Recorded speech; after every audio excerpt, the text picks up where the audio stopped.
The martial god was heavily injured and was on his knees. He asked his opponent, "Just who exactly is he?" The one martial god was fighting was flying in air. He told martial god that he is the supreme god of Genjia, Gartis Genjia. He asked martial god to believe in him and submit to his truly god of Genjia, Gartis Genjia. Use his almighty power and directed it on martial god, asking him to become one of the believers. Otherwise, be prepared to die here. Martial god was already injured, and the attacks right now were too much for his body. But suddenly, a pure spiritual god hand attacked Gartis Genjia. Gartis Genjia was too stunned to even react to it. Gartis Genjia got hit and fall on the ground with a solid impact. There was a huge hand mark on the ground. Gartis Genjia's armor got destroyed, and he was lying unconscious on the ground. He used teleportation magic to get away while shouting that he will be back, and martial god is bound to become his believer.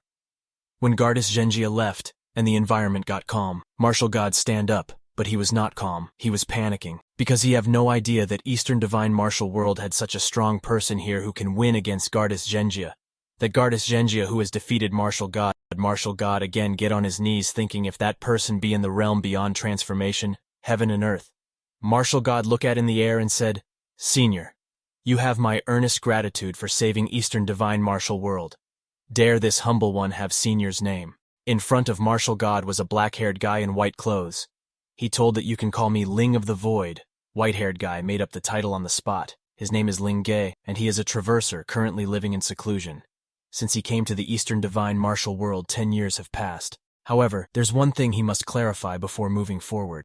He might have grown up to look the way he look, but he is definitely a man blessed with a long dong asterisk between his legs. So don't have any illusion as he is a girl.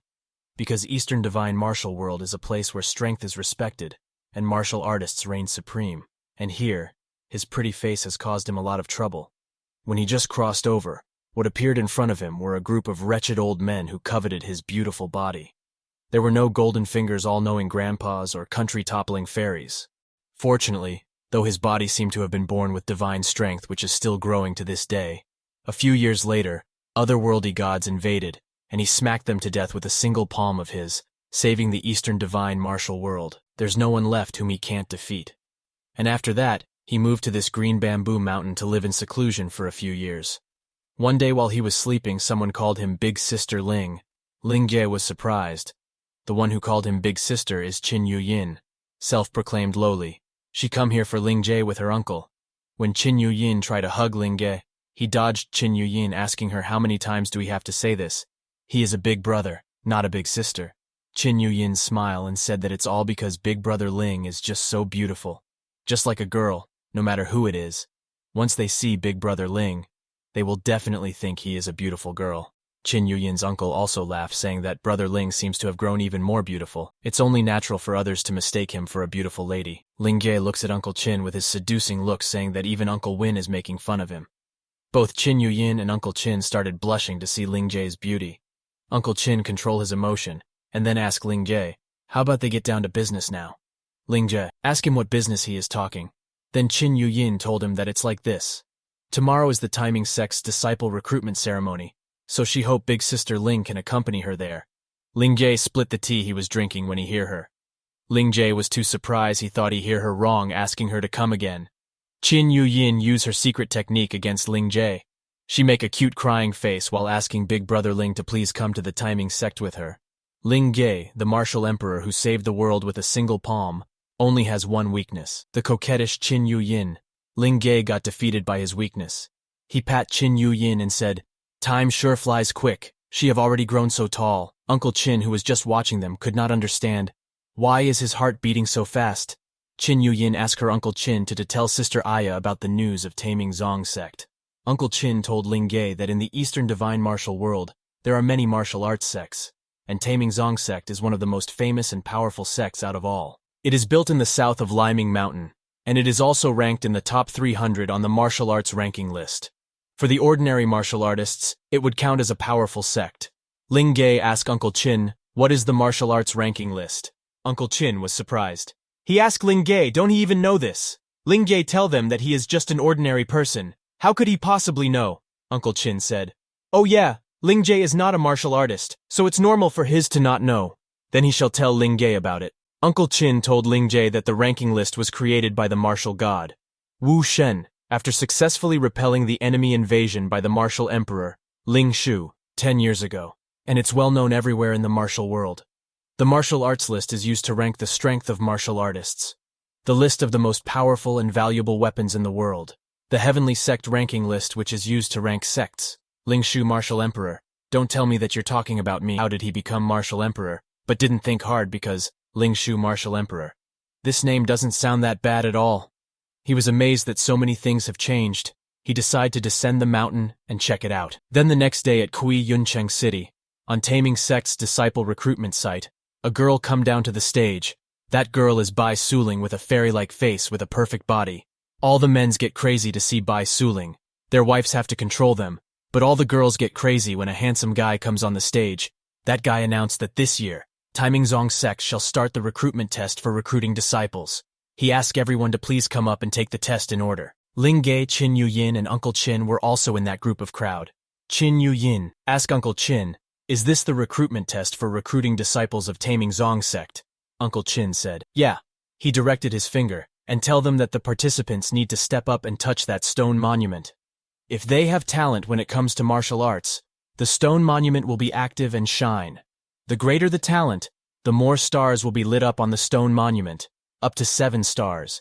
If there are no stars lighting up, then they do not possess any talent for martial arts."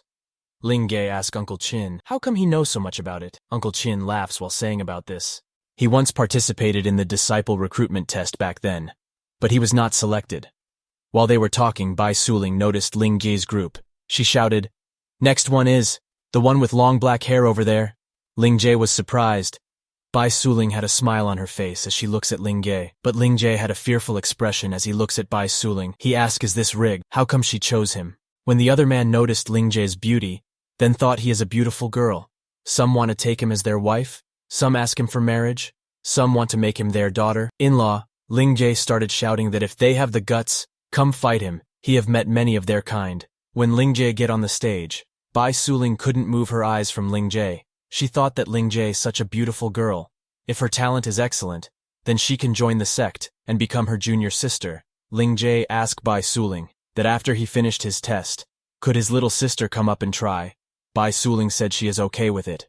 Then Ling Ge goes to the stone monument, thinking how many should he light up. He don't knows if this stone monument could withstand his power. Ling Ge decide to keep a low profile in case this thing explodes. Then Yinan could not take the test anymore. He decides go for 3 stars, since seeing that 3 stars is a pass. When Ling Ge put his hand on the stone, 3 stars shine brightly. Everyone were stunned. They didn't expect that today there would be another 3 star, including the previous girl in total. Only 2 people has get 3 star. When Ling Ge hear them, he started thinking who is this previous girl that they all are talking about. But to his surprise, a beautiful white-haired girl come from back. She is the everyone were talking. She hugged Ling Ge, saying that they'll be together in the future. It's too nice to meet him. The man in Ling Ge could feel how fragrant that girl is. She feels good. That girl noticed that Ling Ge blushing. As she touched his checks, she said she can't believe Ling Ge is still blushing. They're both girls. What is there to be embarrassed about? Ling Ge told her that girls can't help it. He asked her if she could first let go of him. When that girl put her hand on Ling Ge's chest, she said to him that he is flat-chested. Ling Ge get angry, saying she is the one who is flat. Her whole family is flat. He said he have chest muscles. But Ling Ge stop and think why should he be angry. Ling Ge slowly get near her ears and told her his chest is flat because he is a boy. That girl get too embarrassed to hear that. She pushed Ling Ge and run away from there. Ling Ge was smiling to see her. Bai Suling was also looking at Ling Ge. Audience were curious about what Ling Ge and that girl were talking about. They didn't hear it. But the 2 beauty embracing closely together was really eye-feasting for them. But Bai Suling perfectly hear their conversation. She had a cunning smile on her face. Ling Ge know that it looks like he took advantage of her, but it's not his fault that he grew up like this. Bai Suling topped Ling Ge that it seems like no one knows that Ling Ge is a guy. Even she didn't expect that there would be a man born with the appearance more beautiful than that of a girl. Ling Ge asked her is it his fault for being beautiful? Being mistaken for being a girl isn't the first time. He is already used to it. He asked Bai Suling is he is qualified for this test or not. Bai Suling said of course. Being able to light up 3 out of 7 stars, it's already counted as a genius. She told him that she is the elder sister and the chief of Taimingzong. So that means in the future, Ling Ge is going to become her junior brother. But Bai Suling said she won't. When Ling Jae hear the but word, he get defensive, asking her what does she want. Bai Suling complete her words that she want to call Ling Jae junior sister. She gently grabbed Ling Jae's checks, and with a seductive voice that even if he resist, it won't do any good for him. Ling Jae started blushing when Bai Suling get too close to him. Ling Jae pull back himself and ask Bai Suling if the test is not over. Then let his little sister take the test first. Bai Suling looks at Qin Yu-yin and ask his little sister come up and take the test. Qin Yu-yin goes in front of the stone. She breath in. She was too nervous while putting her hand on the stone, but as she put her hand, the stone started shining brightly.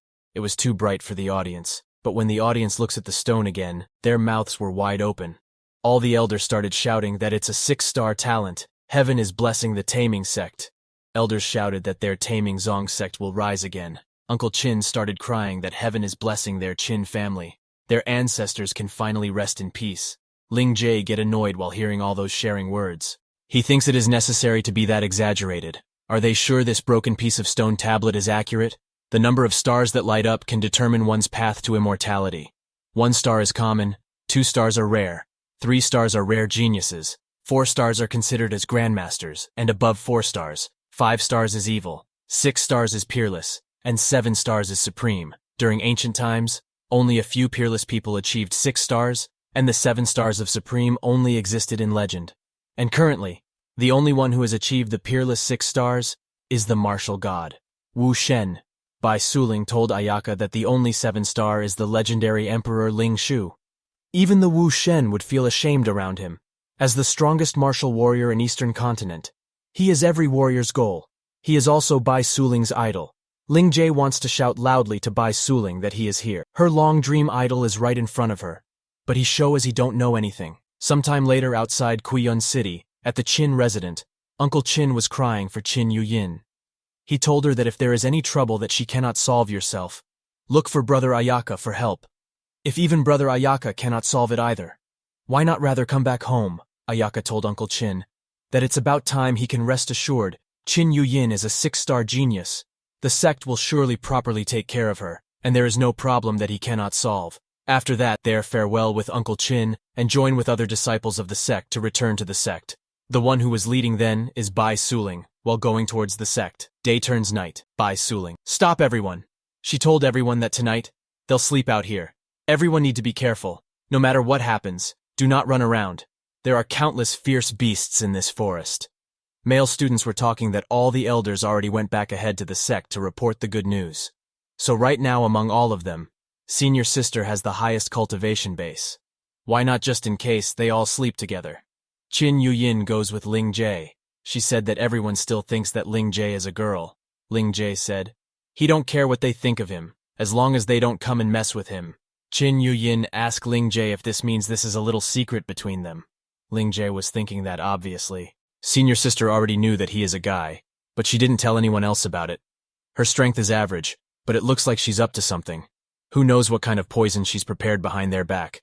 While he was thinking, Bai Suling comes there. She asked that it looks like Qin Yu-yin always likes to be close to Ling Jae. She told them that they have a really good relationship with each other. When Bai Suling was talking, Qin Yu-yin looks at Bai Suling's big breasts. Then she looks at her, but there were nothing compared to Bai Suling's. Qin Yu-yin was about to cry. Ling Jae noticed it, and pat her, telling her that she don't have to worry about that for now. They will slowly grow bigger as time goes. Qin Yu-yin make a scary face, asking does Sister Ling only like women with big breasts? Ling Ji tried to get away with answering her. But suddenly the whole forest got silent. Other disciples started shouting for their senior sister Bai Suling. Because the pack of wolves are here, Bai Suling asked them don't panic and gather together behind her back. These wolves are weak on their own, but they are troublesome to deal with when they hunt together. Bai Suling was also nervous because she have to save everyone. Bai Suling pull out her sword. She raised her sword and told everyone to try to protect theirself. Qin Yu-yin was scared. She tightly hugged Ling Jae, asking him, sister, what should they do? Ling Jae told her to don't be afraid because he is here with her. Ling Jae used her power to let those wolves have a taste of his power. Suddenly pink cloud formed in the sky, and a weird-looking cannon appeared there. Everyone were surprised to see that cannon. What's going on? What the heck is that thing? What kind of weird shape is that? Ling Jae called that cannon Men's Instinct, but is a heavenly Chui cannon. and at the Lingji's command, that cannon launched spiritual energy all around them. Wild wolves escaped from there. Bai Suling was stunned to see it. She asked everyone what just happened. Suddenly a sect elder comes there asking if everyone all right. When everyone saw a sect elder, they thought that an expert came to save them. Bai Suling told them that he is an elder from the Taiming Zong sect, and asked them to hurry up and express their gratitude. That elder was confused himself. What happened? Since when did he become famous? Plus, aren't these people the newly recruited disciples? He comes down and told everyone that there is no need to panic. He shall personally guide everyone to the Taiming Zong sect. Lingjie was proud on himself that he calculated the right timing before the elder arrived here. How cool that the protagonist always hides himself from fame after doing good deeds. Elder told everyone that the sect is just right up ahead. Sect isn't far from here, so everyone pick up the pace. Qin Yuyin gave a pity look to Lingjie, asking him how long do they still need to walk. Then Lingjie and Qin Yuyin both give pity. Look to Bai Suling, asking her the same thing. Bai Suling point at a mountain, telling them that the mountain right there is the sect. In the morning when everyone arrived there, they were amazed to see that the stone staircase is floating in the air. A guy said that when one walk up the floating stone steps and look down, it will be scary. Suddenly that elder go to the floating stone and ask everybody to follow him up the hill. He remind them that this is also a test. A guy said he'll go first and started going up. But when he looks down, he got scared. He sit down there asking for help. When Bai Suling goes, everybody admire her as she was moving so elegantly. Abad said that as expected, she's a senior sister. Not only she is the most beautiful woman in the outer sect, but she is also so strong. He heard that in the inner sect of Tai Ming sect, there are also many brothers who admire senior sister. Lingjie asked that boy if he said that Sister Bai is the most beautiful woman in the outer sect. That boy told Lingjie that the number of people who have confessed their love to Big Sister is so high in Tai Ming sect, but none of them succeeded. They were all rejected. Not only that, those who tried to use force on Big Sister were beaten to the point of being unable to take care of themselves. All the talk about Bai Suling interest Lingjie. No, he know that this Sister Bai is famous. Qin Yuyin jumped at the first, some asking Sister Aya to let's go too. Lingjie asked Qin Yuyin to let him carry her with him, but Qin Yuyin don't need Lingjie's help, as she was going up without any problem. When Lingjie looked at her, he realized that he was worried for nothing. Suddenly Lingjie heard a voice from his back. He turned around and saw that the white-haired girl who he met before was also climbing. But C was scared because of height and the strong wind. Because of the clothes, she was covering her face with flyaway, leaving a beautiful green-eye girl all embarrassed. Lingjie gave her his hand, asking her if she want help. When she saw Lingjie, she shouted that she don't need his help. She said no, but her legs were shaking in fear. Lingjie started going, but when she saw that Lingjie is going, she grabbed him from back, asking him to don't leave her alone. But this time Lingjie didn't help her until Qin Yuyin asked Lingjie to please help this sister. Lingjie said that since Qin Yuyin said so, why don't he take them two up there together? He take white-haired girl in his arms and Qin Yuyin climb up on Lingjie's back. Lingjie starts going up really fast. That white-haired girl shouted, asking Lingjie to slow down. She called Lingjie a pervert, telling him that he is moving too fast. When the other guys see what Lingjie is doing, they could not believe their eyes. What's wrong with that guy? Is he not afraid of falling to death? And also he carried two people with him. At the sect's main door, Bai Suling was waiting for everyone's arrival. First one to come was Lingjie with Qin Yuyin. Bai Suling was shocked. She asked him, did he come up here while carrying two people by himself? Bai Suling know that even if one is a 3-star talent, without training, they should not be able to achieve this. Who the hell is Lingjie? Lingjie replied to Bai Suling. That's because a certain girl was scared and exhausted. He was referring to that white-haired girl. That girl was too embarrassed. She shouted, telling Lingjie to go to hell. That white-haired girl's name is Mu Yoqing. After some time inside Tai Ming Hall, a old man was seating in front. When Qin Yuyin and Lingjie goes inside, everyone were looking at them. Lingjie was confused. What are these people doing? The eyes of all of them are so perverted. A elder said about Lingjie and Qin Yuyin that they are great. They should practice well and improve their cultivation level as soon as possible. Sect will not be stingy with their resources and will help them on their journey, and they hope that Qin Yuyin will respond to their expectations. Lingjie saw that there are 2 early martial emperors and several other martial kings. He thought that the strength of the Taiming sect is not really impressive. He would better stay here with Yonan for a while. When they left, the white-haired guy who was sleeping smile and then ask all the elder if they can all see that. That is the foundation of the rise of the Tai Ming sect. No matter what, they must train them all. Let them remember the kindness of Tai Ming sect. He asked all the elders if they know what to do. They should give him all their treasures. And don't think he don't know that each one of them are hiding something. And for the future of the sect, they must hand it over to sect. Every elders were silent, not replying him. Then a female elder comes forward and offered to the sect a flower of enlightenment, which she obtained by chance in secret.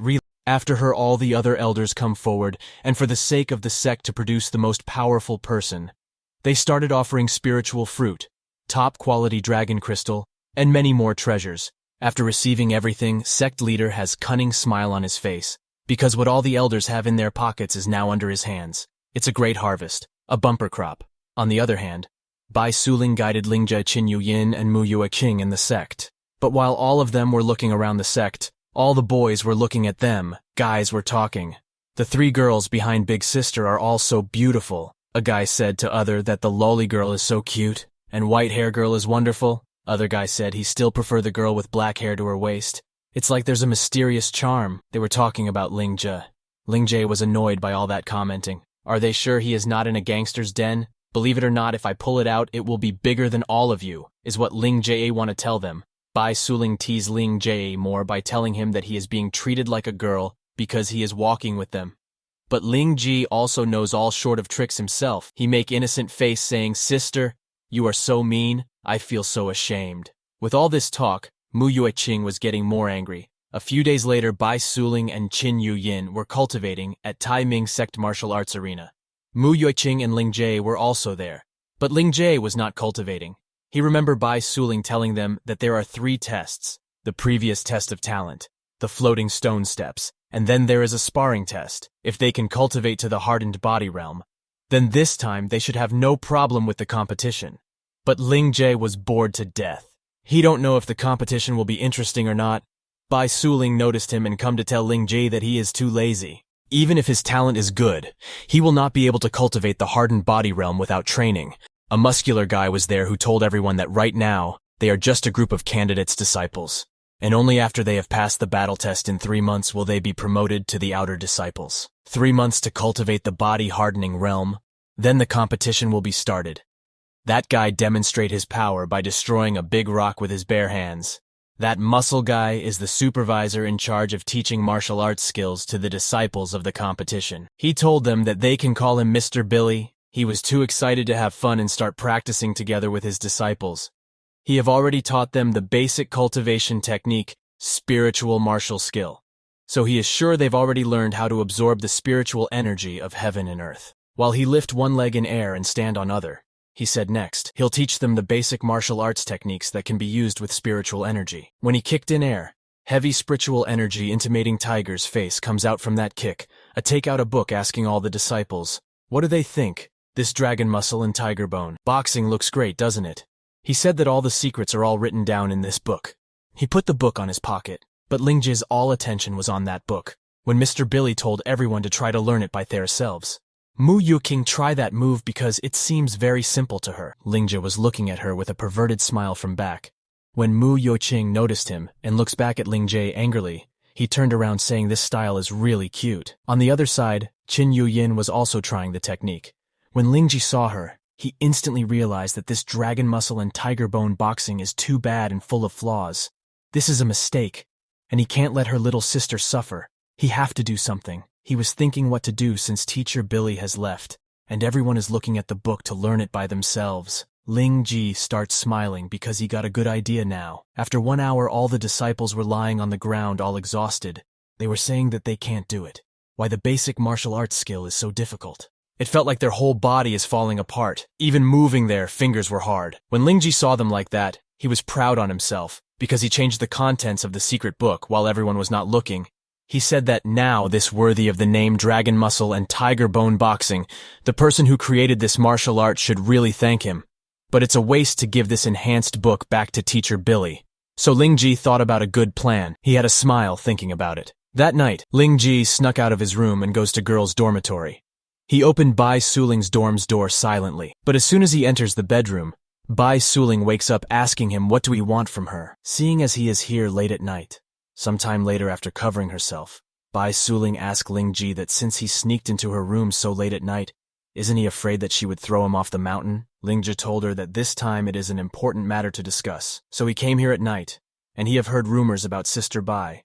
so he dare not have any bad thoughts, but the way she looked now, it's hard not to let people think about it. Ling Jae was just teasing her by Suling gets cover herself tightly with the cloth. She was very embarrassed. She called Ling Ji shameless because he said before that he don't have any bad thoughts. After this talks, Bai Suling served tea to Ling Ji, asking him to speak just what exactly is the matter that he had to come at this time. Before Ling Ji answer her, a Bai Suling's junior comes in, asking her who is she. She was referring to Ling Ji. Bai Suling, while blushing, told her that he is a new disciple, Ayaka, who came here tonight because there is something he wants to talk with her about. Ling Ji greets that girl, telling her that his nickname is Ayaka. That girl was too amazed to see Ayaka's beauty. She asked Ayaka that he must have a lot of men admiring him, right? Ayaka tried to tell her that he is a boy, but Bai Suling stopped him, telling him to say what he want first.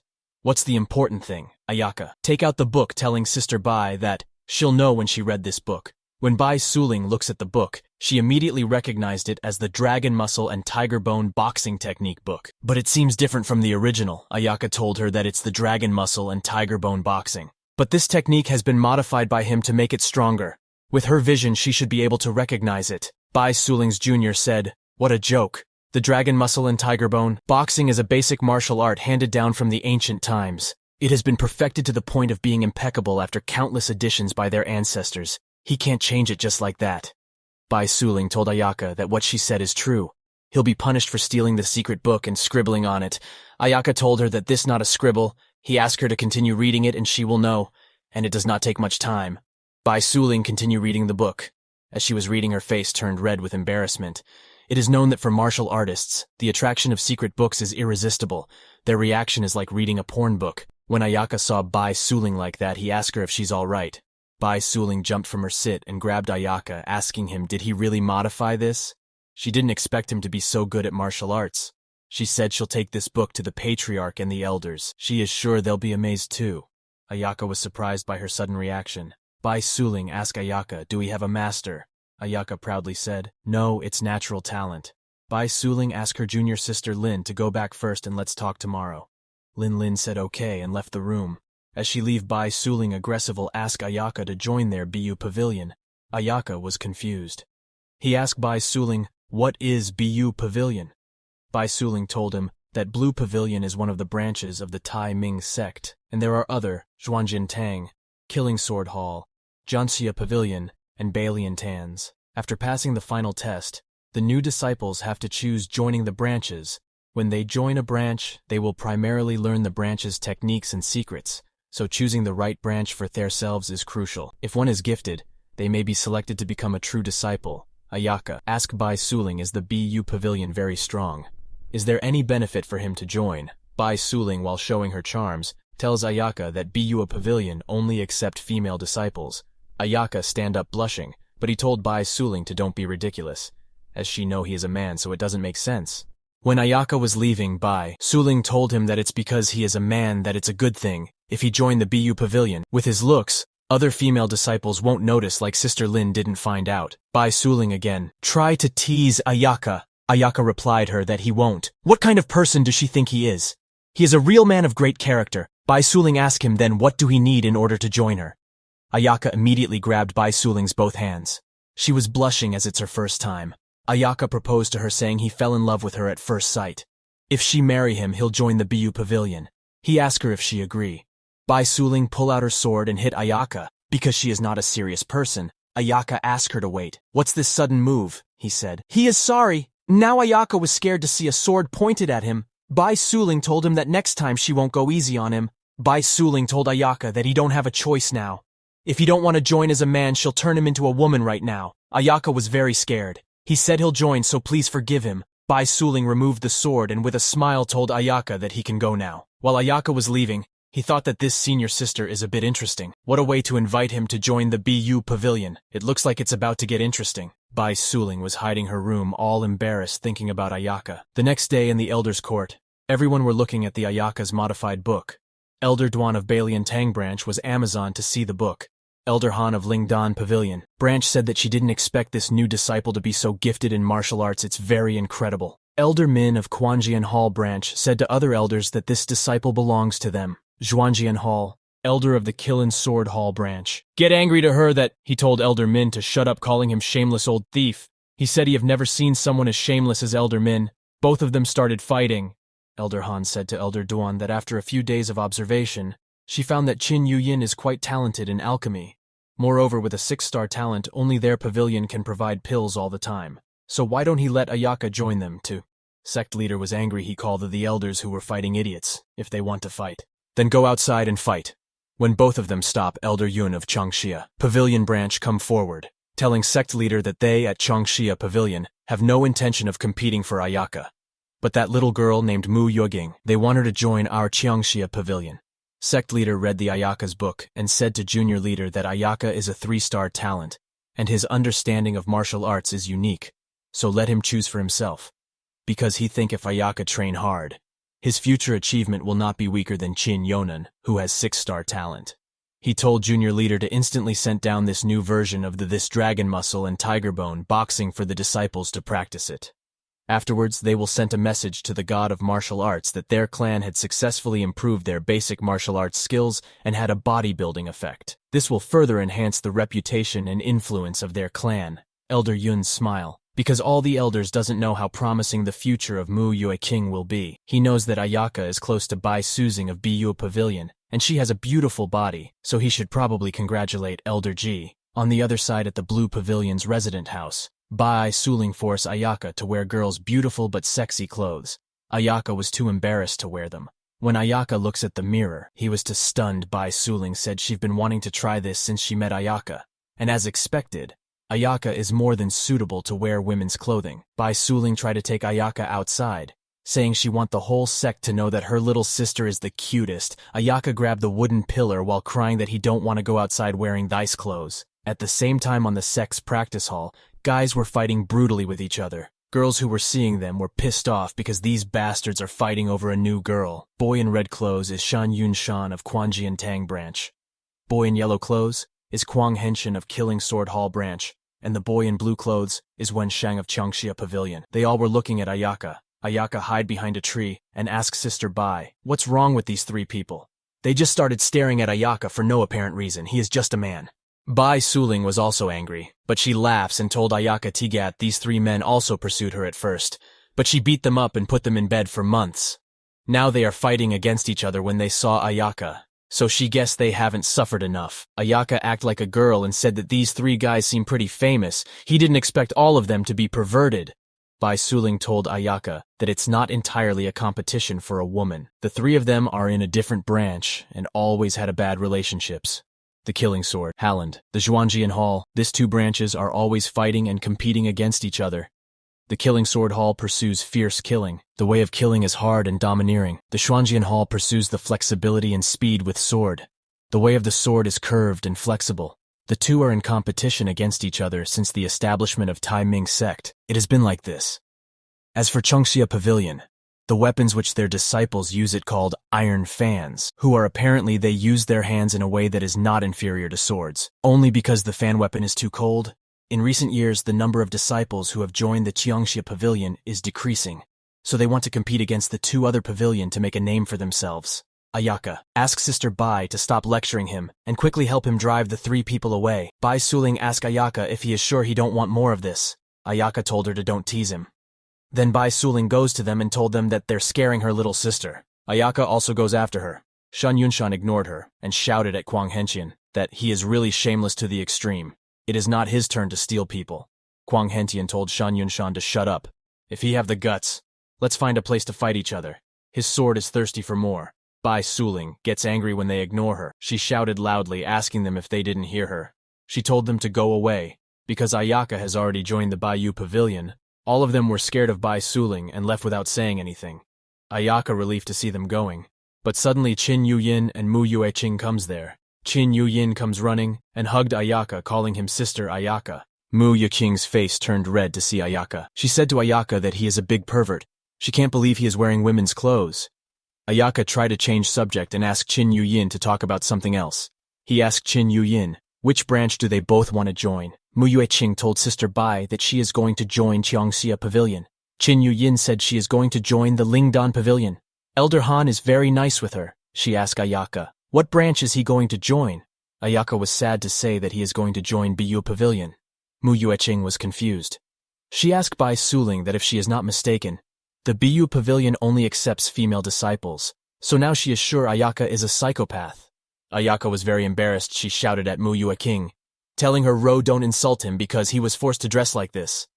Mu Yue King told Bai Suling that she did a good job. Ayaka was very angry and embarrassed with all this talking. After some time on the day of sparring test, all the sect elders were present there with sect leader. Test was to defeat a puppet of the same realm to pass the test. Mr. Belly shouted to start the test. First person was Qin Xuanyi. He get to the stage. He greets and announced that he is disciple of Balian Tang Pavilion, early stage of body tempering realm. Sect leader said that Qin Xuanyi is good.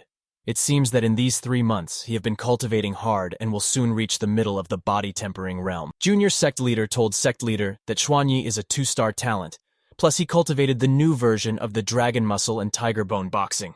His physical strength has improved so much. Qin goes towards the puppet. Puppet also tried to attack him, but he disappears from his position.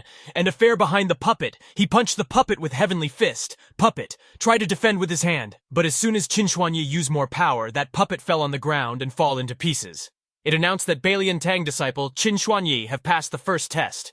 Ayaka was shocked to see that Qin Xuanyi used an ordinary punch. And he's so arrogant he should go shave his head. Next was Qin Yonan, disciple of Lingdan Pavilion. She get on the stage. She greets and said she is disciple of Lingdan Pavilion. Late stage of body tempering realm. They can't believe Qin Yuyin is a late stage in 3 months. What a terrible talent. Lingdan Pavilion Master said that there's no need to make a big fuss. Her disciple is very talented, and they have no shortage of pills in the Lingdan Pavilion, so that's only natural. Lingdan Pavilion Master was seeing all this with confidence, but her hands over seeking. Sect leader told her to stop pretending because she is shaking because of excitement. She was too embarrassed to hear sect leader, although this achievement is indeed surprising. But the body tempering realm is only the first step in cultivation, and there are higher realms after that. On the stage, when Qin Yuyin was going to use her power, she was hopping that her sister Aya is watch her. What Qin Yuyin use is spiritual illusion palm. When an elder saw Qin Yuyin using spiritual illusion palm, he asked Elder Han if she even taught her this. He think it's not fair. Elder Han told him that it's because Qin Yonan is so gifted. That's why she taught her this skill. Someone from back said she didn't expect this year's disciples to be so talented. When they look back, there was a beautiful black-haired girl. Everyone were stunned to see her. All the elder congratulations, Elder G, on your breakthrough to the Emperor realm. She is Elder G, master of Blue Pavilion branch of the sect. Sect leader said that this is a great news. Now, besides Seeker leader and Wanjun, the Taiming sect has another martial emperor. Elder G's advancement to the Emperor realm is a great joy for their sect.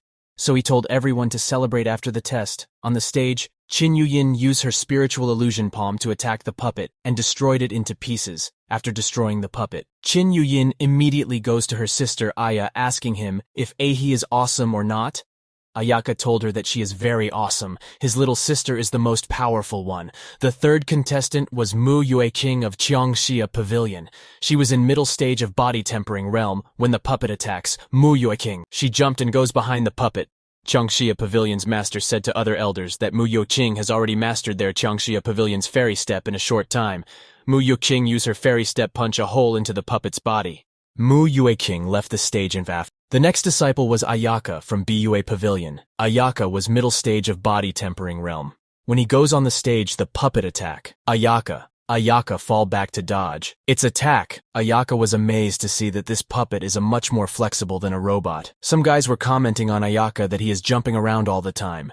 Can he do it? Do we want them to give him a hand? A perverted guy was saying that if Ayaka jump a little bit more, then he is one step away from seeing his undergarments. Ayaka now was very annoyed hearing all their comment. Now he don't want to play anymore. Next when the puppet attack. Ayaka. He didn't dodge. It's attack instant.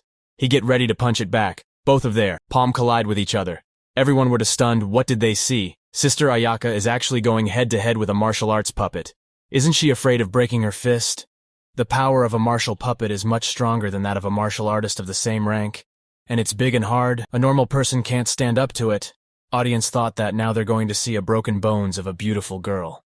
But all of them were more surprised to see that Ayaka seems to be totally fine. It announced that Blue Pavilion disciple Ayaka passed the first test. All the boys were surprised that how can a young girl have such a strong physical body. Sect leader said about the fight that although Ayaka's current realm is only the middle stage of body tempering realm, but the strength of her physical body far exceeds that of her peers. and she is worthy of being a genius who can improve basic martial arts techniques. Mr. Belly announced that the first level of the assessment is over. The next level is combat exercises. He told everyone that in this test, they will have to fight against an outer disciple and survive 10 moves under his or her hand to pass the test. Mr. Belly select Ayaka of the BUA Pavilion and Bailey Jianshen of Xuanjian Hall to start the second test. When Ayaka go onto arena, he already thought he is going to finish it quickly because he was little bored. Ayaka introduced himself to his asking him to please go easy on him. His opponent was blushing to see Ayaka. He called Ayaka younger sister and said he is Bailey Jianshen, disciple of the Xuanjian Hall. He told Ayaka to don't worry, he will be merciful. Bailey was looking at Ayaka with lustful eyes. Ayaka was disgusted to look at Bailey's face, thinking is he treating the test for disciples as a dating place. Bailey said to Ayaka that he promised to let her pass this test. So after the competition, can she go to dinner with him? Ayaka was very angry to hear him. Then he smiled and said, okay, as long as Bailey don't mind him being a man. Bailey don't hear and ask him, what did you say? Ayaka shouted that he is a man. Ayaka turned to stone when he hear that. Bailey asked Ayaka that since he said that he is a man, do he have proof? Ayaka asked him what kind of proof do he need. Do Bailey want him to take off his clothes in public and give him proof? He told Bailey that he dressed like this because of a prank of Bai's sister. If Bailey don't believe him, he can go to Bai's sister to verify. All the boys started crying, saying that it's not true. They don't believe it. They thought that they finally got a beautiful and playful little sister. All the girls gets happy when they hear that Ayaka is a man. He's so handsome that some girls call him little brother, saying that they a rich woman and want Ayaka to marry them. A disciple asked that isn't Ayaka a disciple of the Biwa Pavilion? Since when did the Biwa Pavilion start accepting male disciples? A elder shouted at Elder G, asking her that doesn't the Biwa Pavilion only accept female disciples? So why did she break the rule this time? Elder G told that elder that she made the rules of the Biwa Pavilion, and she is the one who decides whether or not to accept male disciples. And Ayaka is now a member of their pavilion. Bai Suling Qin Yuyin and Mu Yueqing couldn't stop laughing. Qin Yuyin said that this time, Aya's sister is so mean. Bailey was very angry, asking Ayaka, how dare he humiliate him in public like this? He suddenly struck at Ayaka. Ayaka slightly moved to dodge Bailey's attack. When Ayaka looks behind, there was a cut mark on the wall. Ayaka yelled at Bailey, asking him if he is crazy. All of a sudden, Bailey was not hearing anything Ayaka was saying. He was just thinking way Ayaka was born so beautiful. He again attacked. He said to Ayaka that if Ayaka is a man, don't wear women's clothes and don't join the BU Pavilion. Ayaka fall back to avoid his sword. Now Ayaka was angry. He come forward telling Bailey to listen to him well. Ayaka punched Bailey on stomach. It was a solid punch. Bailey flew away from the arena and hit the outer wall. Everyone were stunned to Ayaka's power.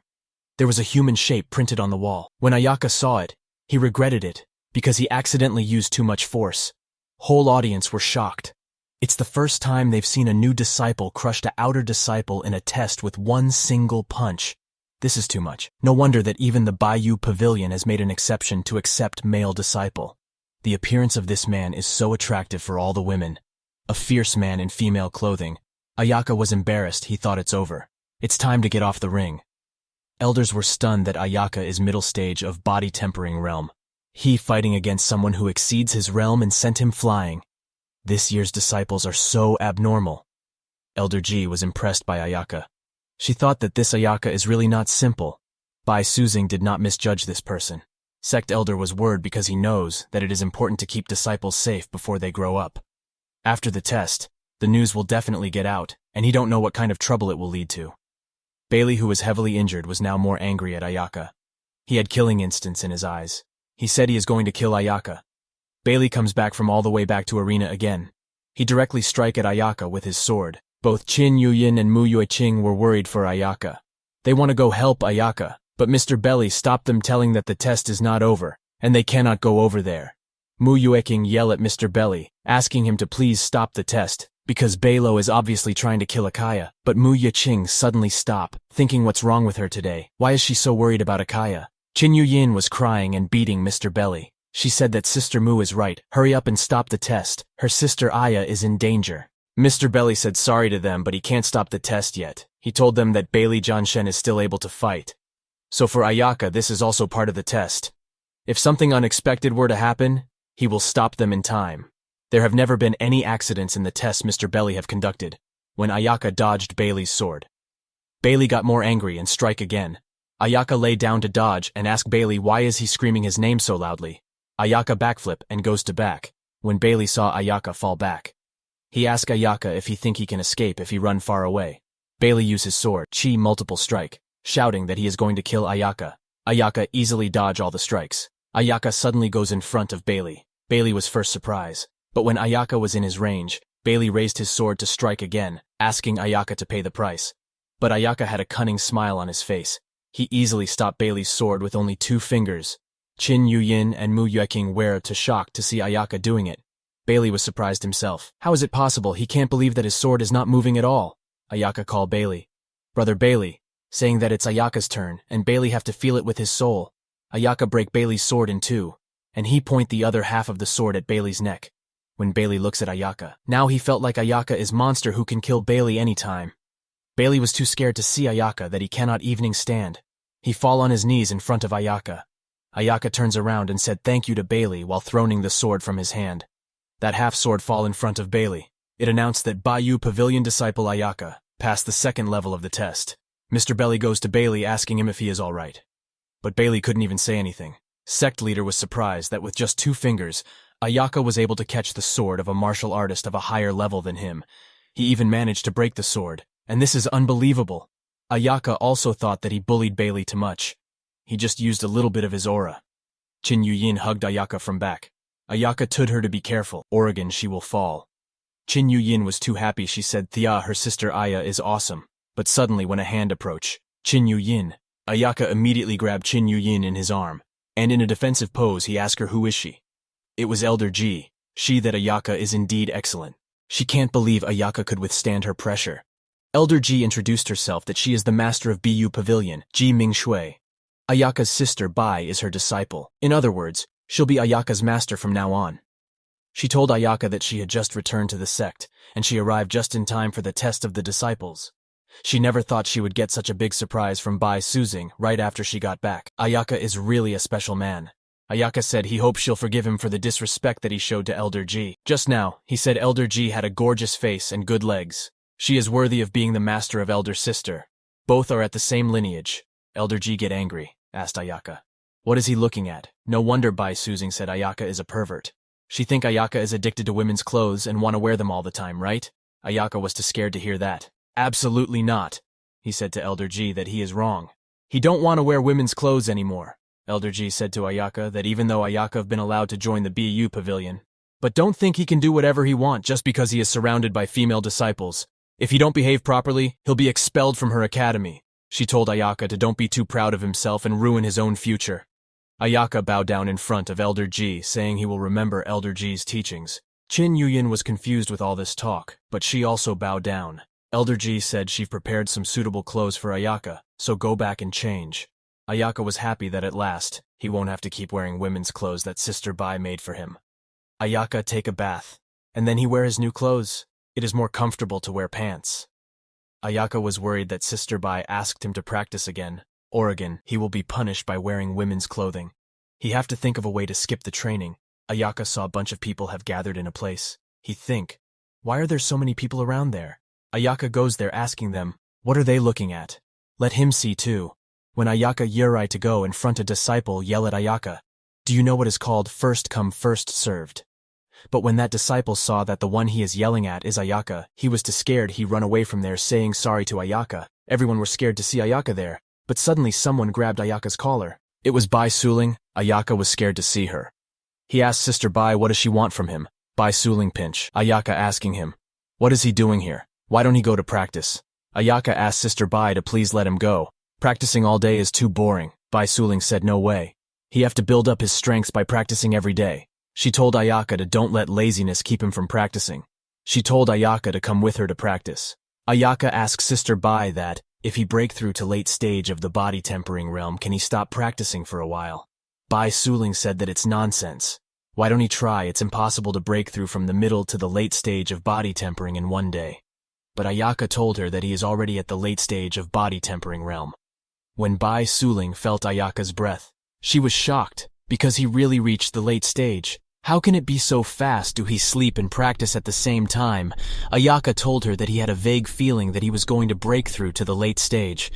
And then yesterday's test helped him a lot to break through in one go. Bai Suling told Ayaka that since he've broken through to the late body tempering realm, he can take a day off today. Then Ayaka smiled and asked Sister Bai to let's go shopping together. Bai Suling said that she'll allow Ayaka only this once.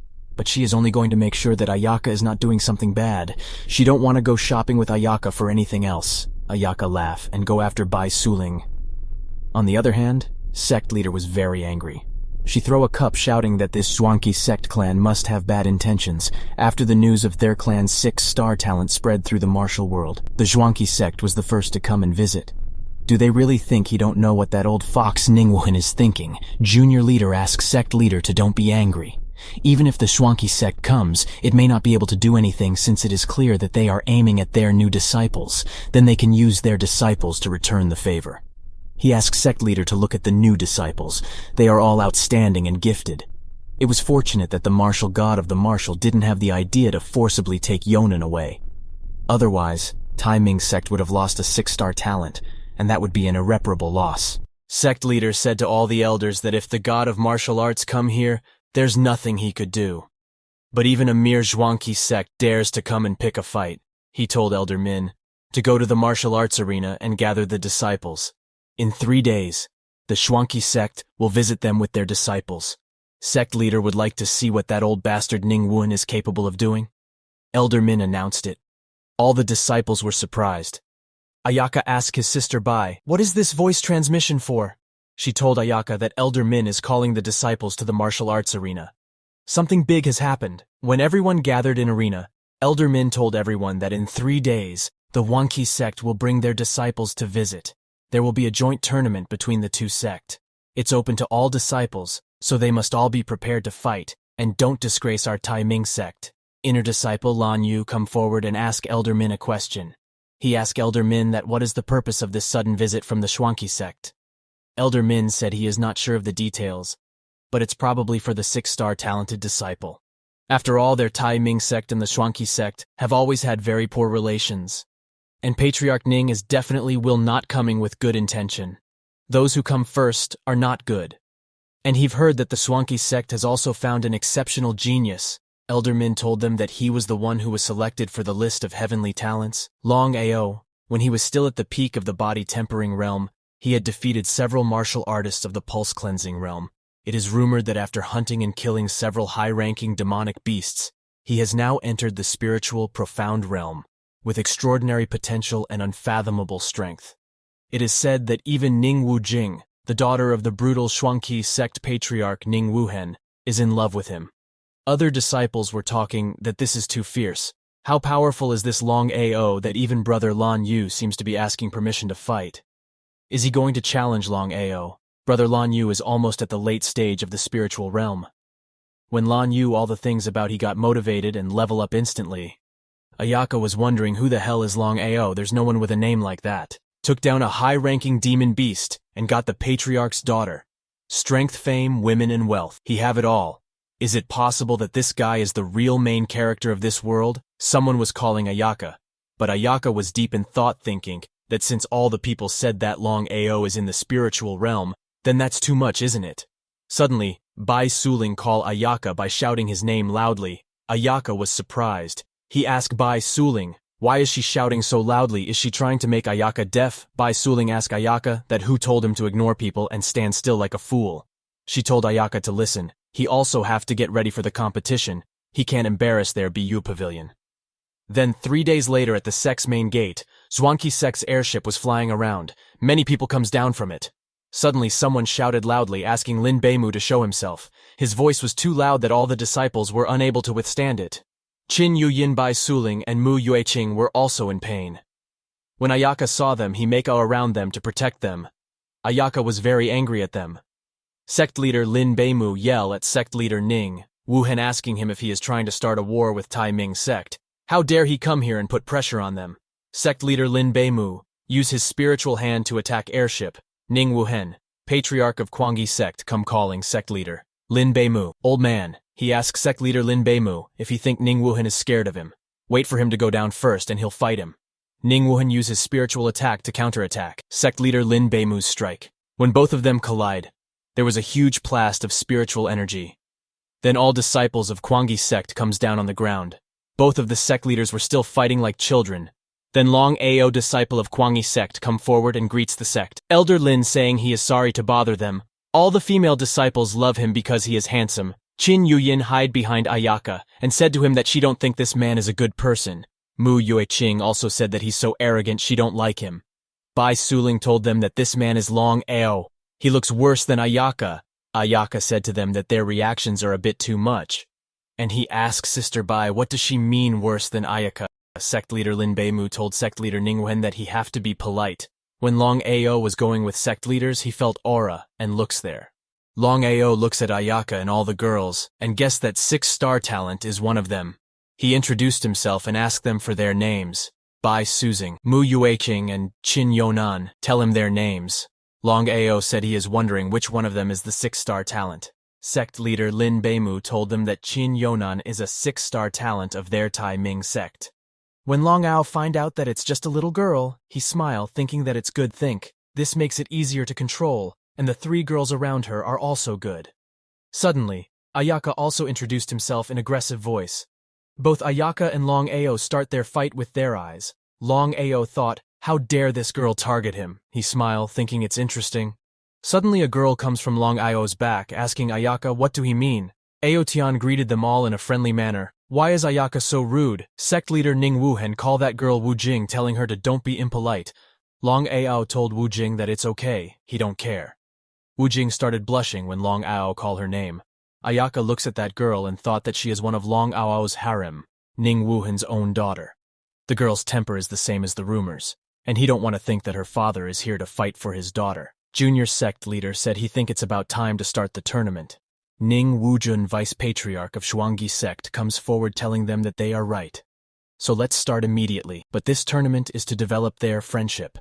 So let the disciples of the 2 sects fight on their own. He asked junior sect leader. What do we think? Junior sect leader said to him that if them want it, then so be it. Sect Ning Wuhan and sect leader Lin Beimu were still glaring at each other angrily. Junior sect leader comes forward and he announced that the joint tournament between the Tai Ming sect and the Shuangyi sect, it is officially started.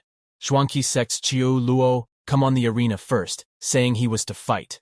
To fight him, Bai Suling comes in arena. Tai Ming sect Bai Suzing. She asked him please enlighten her. Chiu Luo immediately strike at her with his dual sword. Bai Suling easily dodged his attack and then counterattack at his legs. Bai Suling used multiple fire strike. She was releasing lots of fire energy from her body. Bai Suling point her sword at Chiu Luo and use her secret technique. She launched a firewall at Chiu Luo. He back away to dodge, but fireball followed him. Bai Suling burn him into a firestorm. All the disciples were praising her. When Bai Suling comes down, Ayaka asks her that isn't she a bit violent. Mu Yueqing reply, Ayaka, that Bai Suling is not violent at all. She praised Sister Bai, because her opponent was full of murderous aura, and her attack was not even a strong hit. Bai Suling pull out her sword and told Ayaka that Mu Yueqing is right. This person has no good intentions. If not for the tournament, we would have made him regret being a man. Ayaka fall back from her asking her sister Bai to put the sword away first. And let's talk nicely. Bai Suling put down her sword, telling Ayaka that he don't have to run so far.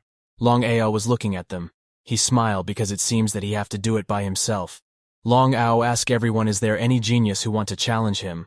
Lan Yu come on the arena and ask Long Ao to please enlighten him. When Long Ao looks at Lan Yu, he thought that this man has some strength. It seems that he is the trump card of the Tai Ming sect. Lan Yu make ice crystals with his spiritual energy and attack Long Ao with it. Long Ao was not even surprised. He smiles and name a spiritual energy dragon with his spiritual energy. Lan Yu use Ice Cloud 9 sword form to strike at Long Ao.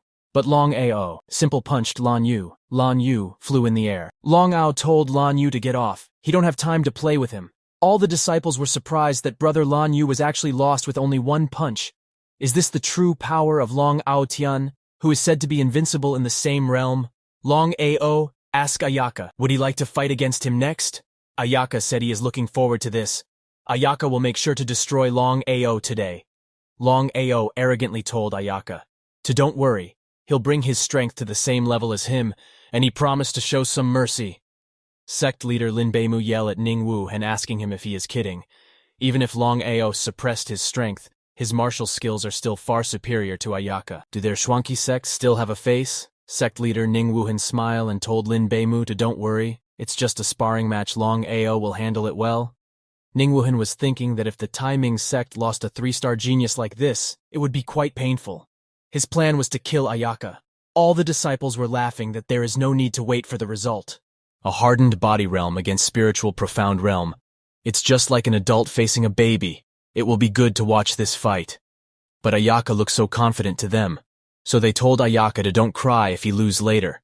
Wu Jing said, Ayaka is so stupid. His brother Long Ao is handsome and strong. Ayaka will be convinced too. Letter G was also looking forward to their fight. All the girls were worried about Ayaka. Bai Suling called Ayaka idiot, asking him that, what's the point of showing off at this time? Junior sect leader called Ayaka and ask him one more time, do he really want to fight against Long Ao? Ayaka, act like a girl and said that didn't Brother Long say that he will show mercy.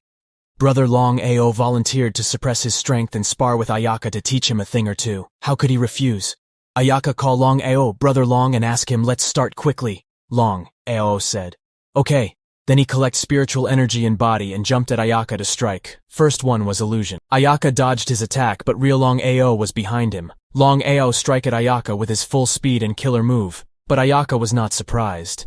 He smiled and simple dodged Long Ao. Long Ao fall on the ground and hit the ground with a solid impact. Long Ao stand up and yell that it's not possible. How did Ayaka dodge that? Can he keep up with his speed?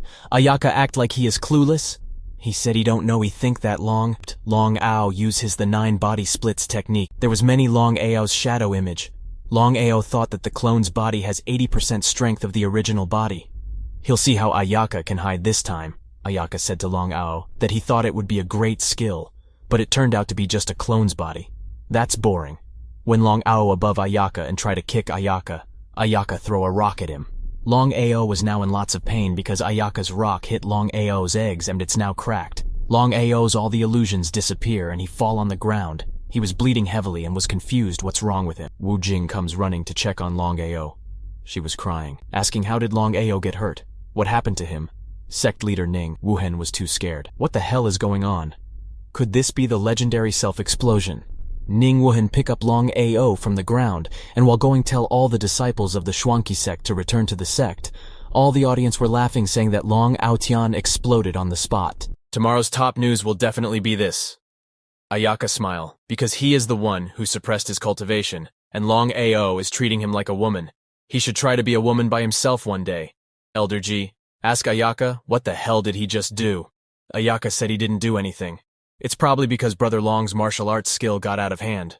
Elder G was thinking that it also makes sense that the martial art is not simple, and not everyone can use it. But why does she feel that something is wrong while she's thinking about it? Ayaka is going to run away. When Ayaka come out of the arena, 2 people were looking at Ayaka from a building. One of them is Girl. Girl said, Ayaka is interesting. Maybe they could use him a little. That man's name is Su Gandao. That girl called him and told him that since he've seen it all, she may need his help when the time comes. This is their deal. Su Gandao told her to rest, assured he will do what he promised. The next day Ayaka was reading the news that the Schwanki sect's Long Ao is paralyzed and suspected to be possessed by a demon. And the old patriarch Ning Wuxing is furious and beats up the martial arts reporter. He thought this Ning Wuhen has lost face and brings shame to his sect, and these martial arts journalists are so harmful compared to his previous world. Suddenly, Bai Suling comes and tell Ayaka that their master wants them to gather in the main hall. Ayaka was confused as he don't know what is it about. When Ayaka and Bai Suling, Qin Yuyin, Mu Yue King, gather in the main hall. Then Ayaka find out that the Master Ji want them to go down from the mountain for training. Master Ji tell them that since they all joined at the same time, so they should go down from the mountain together, and Bai Suzing will lead them. Qin Yuyin jumped in happiness that now they can go down the mountain to play. Mu Yue King was also happy, because all this time she'd been practicing in the mountain and she feel like she is going crazy. Ayaka was also happy because it's true that the food of Tai Ming sect is not bad, but the food down the mountain is much better. He was going to eat chicken and have a drink, but Bai Suling couldn't see him happy. So she grabbed Ayaka's clothes and while dragged him, she asked Qin Yu Yin and Mu Yue King to let's leave today. and go to Wanluo City first. When they all were going down the mountain, someone was spying on them. It was a ghost who was following the Ghost King's order to kill this 4 disciples people. That ghost had a thought that since it's just 4 ants, who we have to kill, so it's not a big deal. When they all arrived at the Wanluo City, they rented rooms in an inn. And then the next day, Ayaka wakes up with surprised, and saw that Qin Yuyin is sleeping beside him on his bed. She was sleep-talking that Aya's sister is so beautiful she is only hers. Ayaka pet her gently. It was just his little sister. He was surprised for nothing. This girl is so cute and silly when she is sleeping. But then he had a thought why she's in my bed. And suddenly Bai Suling opened Ayaka's room door. Ayaka was too scared to see her. Qin Yuyin also wails up asking Ayaka, "What's wrong?" Bai Suling get in her demon mode when she sees the Ayaka's room. She beat the hell out of Ayaka. Bai Suling said that Ayaka have no morality. So he have to stay by himself and think about it. Mu Yueqing was happy that Ayaka was not going with them. Ayaka don't have anything to say as a hand mark was clearly visible on his face. He was thinking that his sister went to the toilet in the middle of the night and came back to the wrong room. So why should he take the blame? He want to say he is not wrong. When Ayaka was having tea and was enjoying his time, suddenly a guy approached him. He called Ayaka brother and said that he saw Ayaka drinking alone here. It's most likely something is bothering him. So why don't Ayaka drink with him and talk to him about his problem? Ayaka was surprised that how could he just sit down like that, he's so shameless. But it's rare to see a person who can figure out that Ayaka is a man. So Ayaka don't say anything to him. Ayaka know that he is just here to eat and drink. Ayaka told that guy that he have nothing bothering him that he need to talk about. Besides, who is he? He should introduce himself first and just say what he need to say. That guy said his name is Lin Qing. He said let's talk about something else.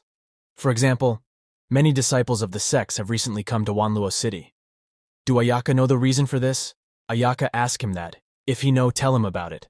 Lin Qing try to look cool instead of telling Ayaka. And Ayaka don't like his behavior. Ayaka while leaving told Lin Qing to go and disturb someone else. Lin Qing blocked Ayaka's way, asking him to please stay. Now Lin Qing was nervous. He said that actually, he would like to invite Ayaka. Would Ayaka like to come with Lin Qing to the auction in Wanluo City auction? Ayaka was surprised he asked Lin Qing if he really approached Ayaka just to ask him to accompany Lin Qing to this auction. What's so special about this auction? Lin Qing told Ayaka that this time Wanluo auction house has important information about the underworld. Lin Qing is afraid that all the sects have sent their disciples here because of this matter, and the Martial God Temple is also focusing on this matter. He see that brother Ayaka is a disciple of the Tai Ming sect, so if Ayaka accompany Lin Qing, they can take care of each other. All that sound interesting to Ayaka. So he told Lin Qing that he have nothing to do, so he will accompany Lin Qing to take a look. The underworld is interesting, so Ayaka wants to see what information can be presented at the auction. When 2 of them arrived at the auction, there are many people already there. They arrived just before the auction is about to start. When both of them take there, sits the auctioneer comes to the stage. He welcomed everyone to their auction house. He said he believed that the auction items will not disappoint anyone. He asked everyone to please don't hold back and feel free to spend the yuan stones in their pockets. Auctioneer know why everyone is here, so he won't keep them waiting.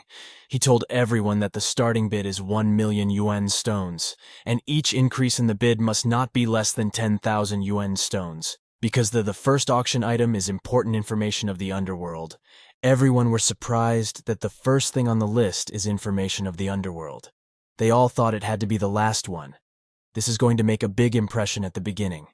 Zhou Xiao, the second prince of the Tianzhou dynasty, said that it's interesting, so he will offer 5 million yuan stones. Du Rufeng, a disciple of the Bihai Yunyin sect, increase it a little and bid for 7 million yuan stones.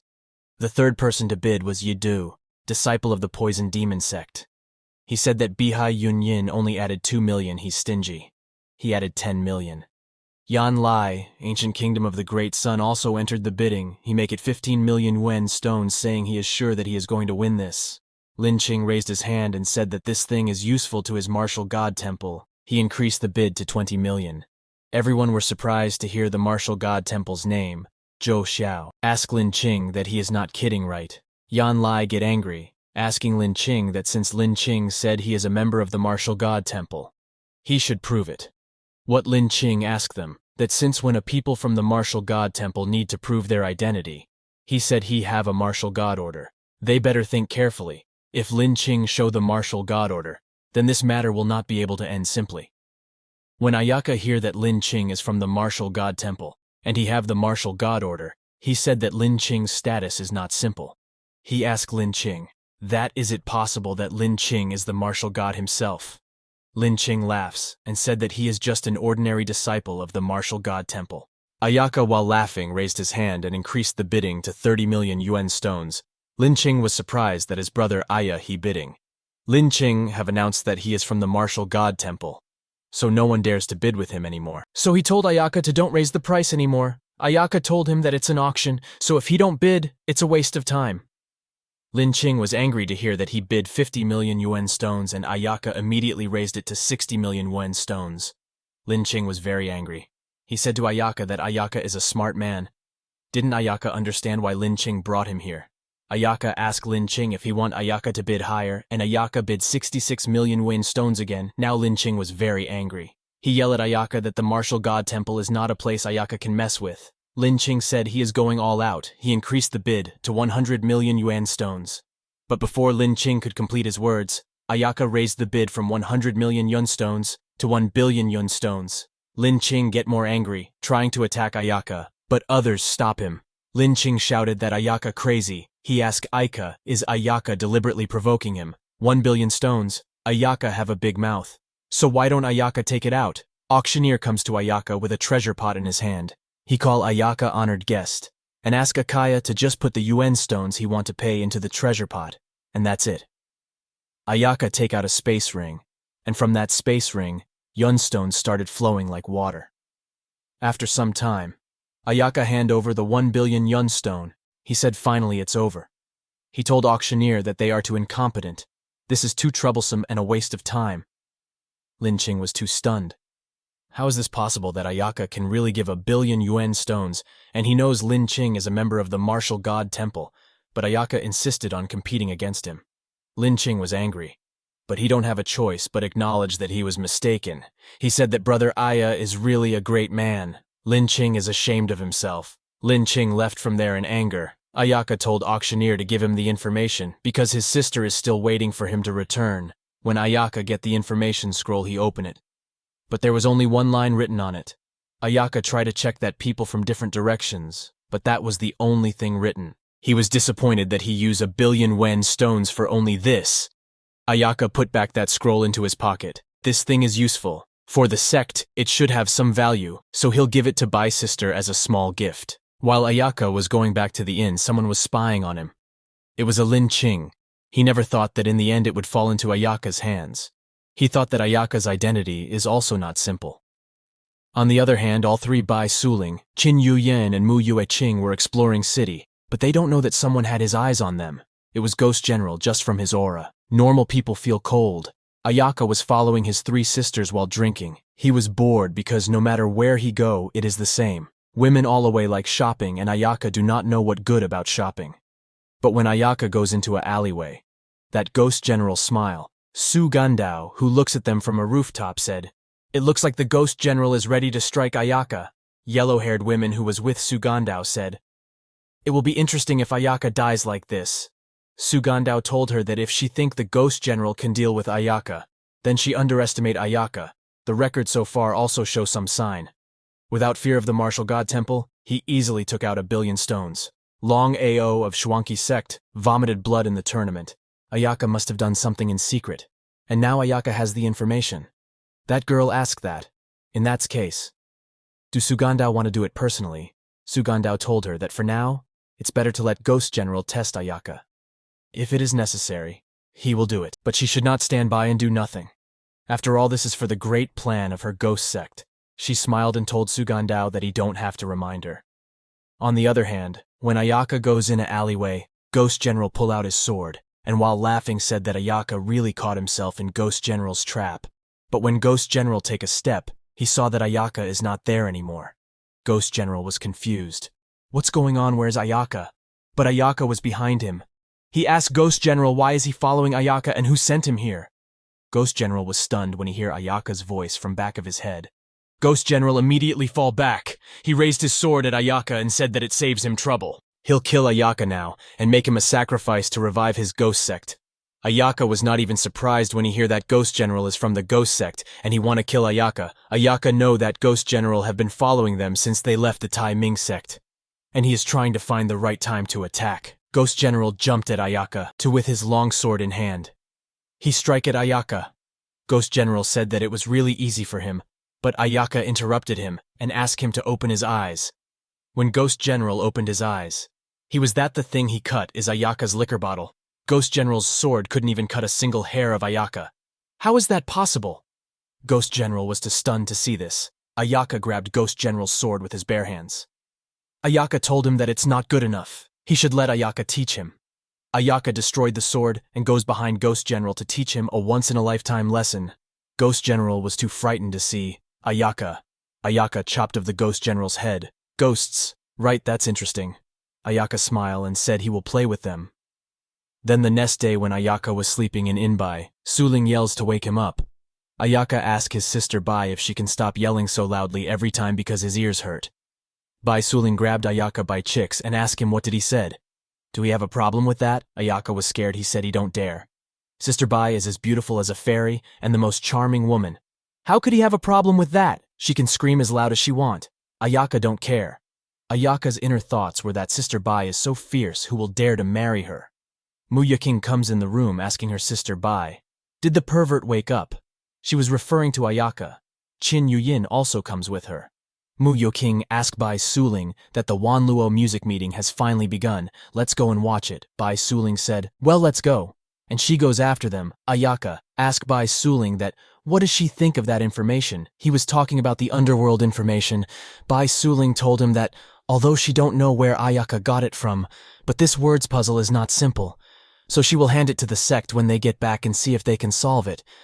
Ayaka was surprised that even his senior sister Bai was unable to solve it, but is she also agreeing that Ayaka is a pervert?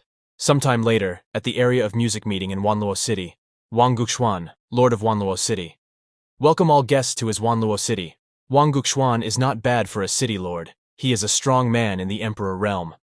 All the people of the city know that the city lord is about to break through the martial saint realm and become one of the strongest people in the world. He is their idol. City lord said he would like to welcome Fairy Liqing, as he said a beautiful girl comes. Both city lord and the Liqing comes down on the ground. City lord said that since all of people are here to listen to the song of Fairy Liqing, then without further delay, he invite Fairy Liqing of the Bihayun Yinmen sect to play a song for them.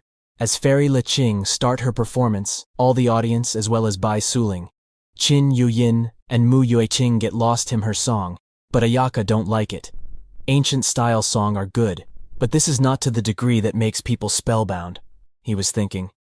If people really came to listening to this, Oregon is it because Ayaka had too many fancy pop songs in my previous life, so he is immune to this kind of ancient songs. When Fairy Liqing and her performance, everyone were cheering for her. Bai Suling told Ayaka that Fairy Liqing's sense of sound has reached an unprecedented level, and her cultivation is much higher than Bai Suling. She asked Ayaka if he feel anything from her song. Ayaka told her that he felt nothing. Bai Suling looks at Ayaka with serious eyes, and said that with Ayaka's martial arts talent, he could have sensed something. But Ayaka said he didn't hear anything. She asked him, did he listen carefully or not? Ayaka was nervous to see her this up close, Ayaka said. Of course he listened. He guess he is not a big fan of this type of song. Mu Yuiqing said she think Ayaka is a wild man who doesn't know anything about music. She just saw Ayaka there, lost in thought. Mu Yuiqing asked Ayaka if no this requires a certain understanding of sonic martial arts and an understanding of phonology. One need also a suitable musical instruments. She didn't stop talking and was telling everything to him. Ayaka was irritated. So he yelled that what's so great about this, he can do better than this. Everyone were too shocked to hear Ayaka's words. Everyone were talking, who is this girl, how dare she say that? A pervert guy said that Ayaka is quite pretty. Other one said, what about having a beautiful face? Sonic martial arts have nothing to do with looks. Among the young generation, no one would dare to admit that Fairy Liqing is the second in terms of attainments in sonic martial arts. Everyone think Ayaka is a girl. Fairy Liqing was also angry. Fairy Liqing said that if this girl said that, then she must be very good at music. She asked Ayaka if Ayaka can play a song to open their eyes. Fairy Liqing was thinking that because more and more people are trying to show off their talents, The sonic martial artists are becoming more and more despised, so she'll make Ayaka regret what he said. Qin Yu-yin was worried for Ayaka, because it seems he is in trouble again. All the people were pointing their finger at them. Mu Yueqing said that it's over. What the hell Ayaka is talking about? She thinks tomorrow the newspapers will publish the news, and they will become the laughingstock of the whole world. They'll be a disgrace to the Tai Ming sect. Bai Suling was looking at Ayaka with killer eyes. Ayaka said that just because he don't have a talent in this area doesn't mean he don't know how to do it. When Ayaka moved forward, Bai Suling, Qin Yu-yin, and Mu Yueqing were shocked. Mu Yueqing asked him, is he really going to do it? Did he lose his mind? Bai Suling asked him to don't joke around, but Ayaka ignored them and fly towards the stage. When he goes to the stage, he asked Fairy Liqing if she could lend him her zither. Fairy Liqing give it to Ayaka naturally. Before starting Haya song, Ayaka told everyone that it's a song of extreme happiness and purity, dedicated to everyone. Ayaka move his hand around that zither and make loud sound with it. His song was fast and loud, which surprised everyone. All the audience started dancing on Ayaka's song. Their body is moving by itself. It's a new feeling that they've never experienced before. A guy said he feel like he is about to explode in his place. Fairy Liqing was surprised herself. She asked Ayaka, is this a new genre of music? Ayaka was enjoying the song himself. He was singing, and after making everyone dance on his song, Ayaka then end his performance. All the people were shocked by Ayaka's song. Ayaka was thinking that this kind of music is good enough. It's a pity that it wasn't accompanied by the dance, otherwise it would have been even better. Ayaka stand up and give back the zither to Fairy Liqing. He thanked her for landing to him. Fairy Liqing now realized how far she is. She admit to Ayaka that she is indeed not as good as Ayaka, but she said that next time she won't lose to Ayaka. She will also create her own genre. She asked Ayaka his name. Ayaka told her Haya name, while Fairy Liqing and Ayaka were talking. All the city people started shouting that they want to hear more. They asked Ayaka to do it again. Ayaka saw that situation is getting out of control. He comes back to Bai Suling and other. He told them that it's not good. Let's get out of here. But his song affect Bai Suling others as well.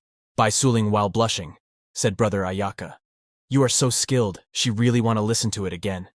Mu Yueqing was also blushing. She said she didn't expect Ayaka to be so good. She want to hear it again. Even Qin Yu-yin was amazed by his song. She asked Ayaka that to please do it again.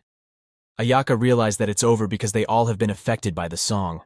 But suddenly City Lord announced that this is the end of the musical meeting, although it didn't last long, but he is sure they have all heard that the song played by Liqing, and the young lady is really quite amazing. City Lord pointed his finger at Ayaka and said that he would like to invite Ayaka and the other guests to his residence for a chat. He have something to tell them. When Ayaka saw that City Lord is asking him, he tried to run away from there. Ayaka asked Bai Suling that can he go back to the inn first. He said he feel like his stomach is not feeling well. Bai Suling said no, and she dragged Ayaka to City Lord's residence. Qin Yu-yin and Mu Yueqing were enjoying the scene. Then sometime later at the Wanluo City Lord's residence, City Lord told everyone that he've asked them all to come here for one thing. He said that as everyone know that many ghosts have escaped from the underworld to plague the earth, and many innocent people have been killed by them. So this city has also been affected, and the martial god temple has also sent orders. So Cutie Lord decided to organize a ghost hunting event to clean up the ghosts that escaped from the underworld. He told everyone that if they have collected the spirit of a ghost, they can go to the trade place in the city to exchange it. They can exchange them for stones, weapons, pills, etc. They can treat this ghost hunt as a training trip. City Lord gave everyone a sound transmission stone and told everyone that if they are in danger, then they should transmit their spiritual power to the stone, and someone from the city Lord will come to their rescue. He said that it is better for them to work together. Even if they encounter a ghost that is higher level than them, they will have a chance to kill it together. When City Lord was telling all this, Bai Suling turned around and told Ayaka and others that one of their purposes of going down from the mountain is to investigate the underworld, and this ghost hunt is a good opportunity. Qin Yu-yin and Mu Yueqing were very excited to hear that. Mu Yueqing said that since they are going out to gain experience, so let's test their strength through this ghost hunt event. Qin Yu-yin asked his sister Aya to let's participate together. Ayaka thought that the ghost hunt will be somewhat interesting. He thought that if it's a ghost invasion, then that ghost general seems to be the leader. Once upon a time, the Mochang Valley had an excellent environment with beautiful mountains and water, but now it becomes a barren land. All cultivators were going up the mountain to kill the ghosts. When they all were waking for hours, Then a blue-haired guy suggests everyone to stop here and take a break. He was leading everyone on the mountain. A girl who was with the blue-haired man said that it is good to rest because the trip to the valley is quite dangerous. The number of ghosts in Mochang Valley is huge.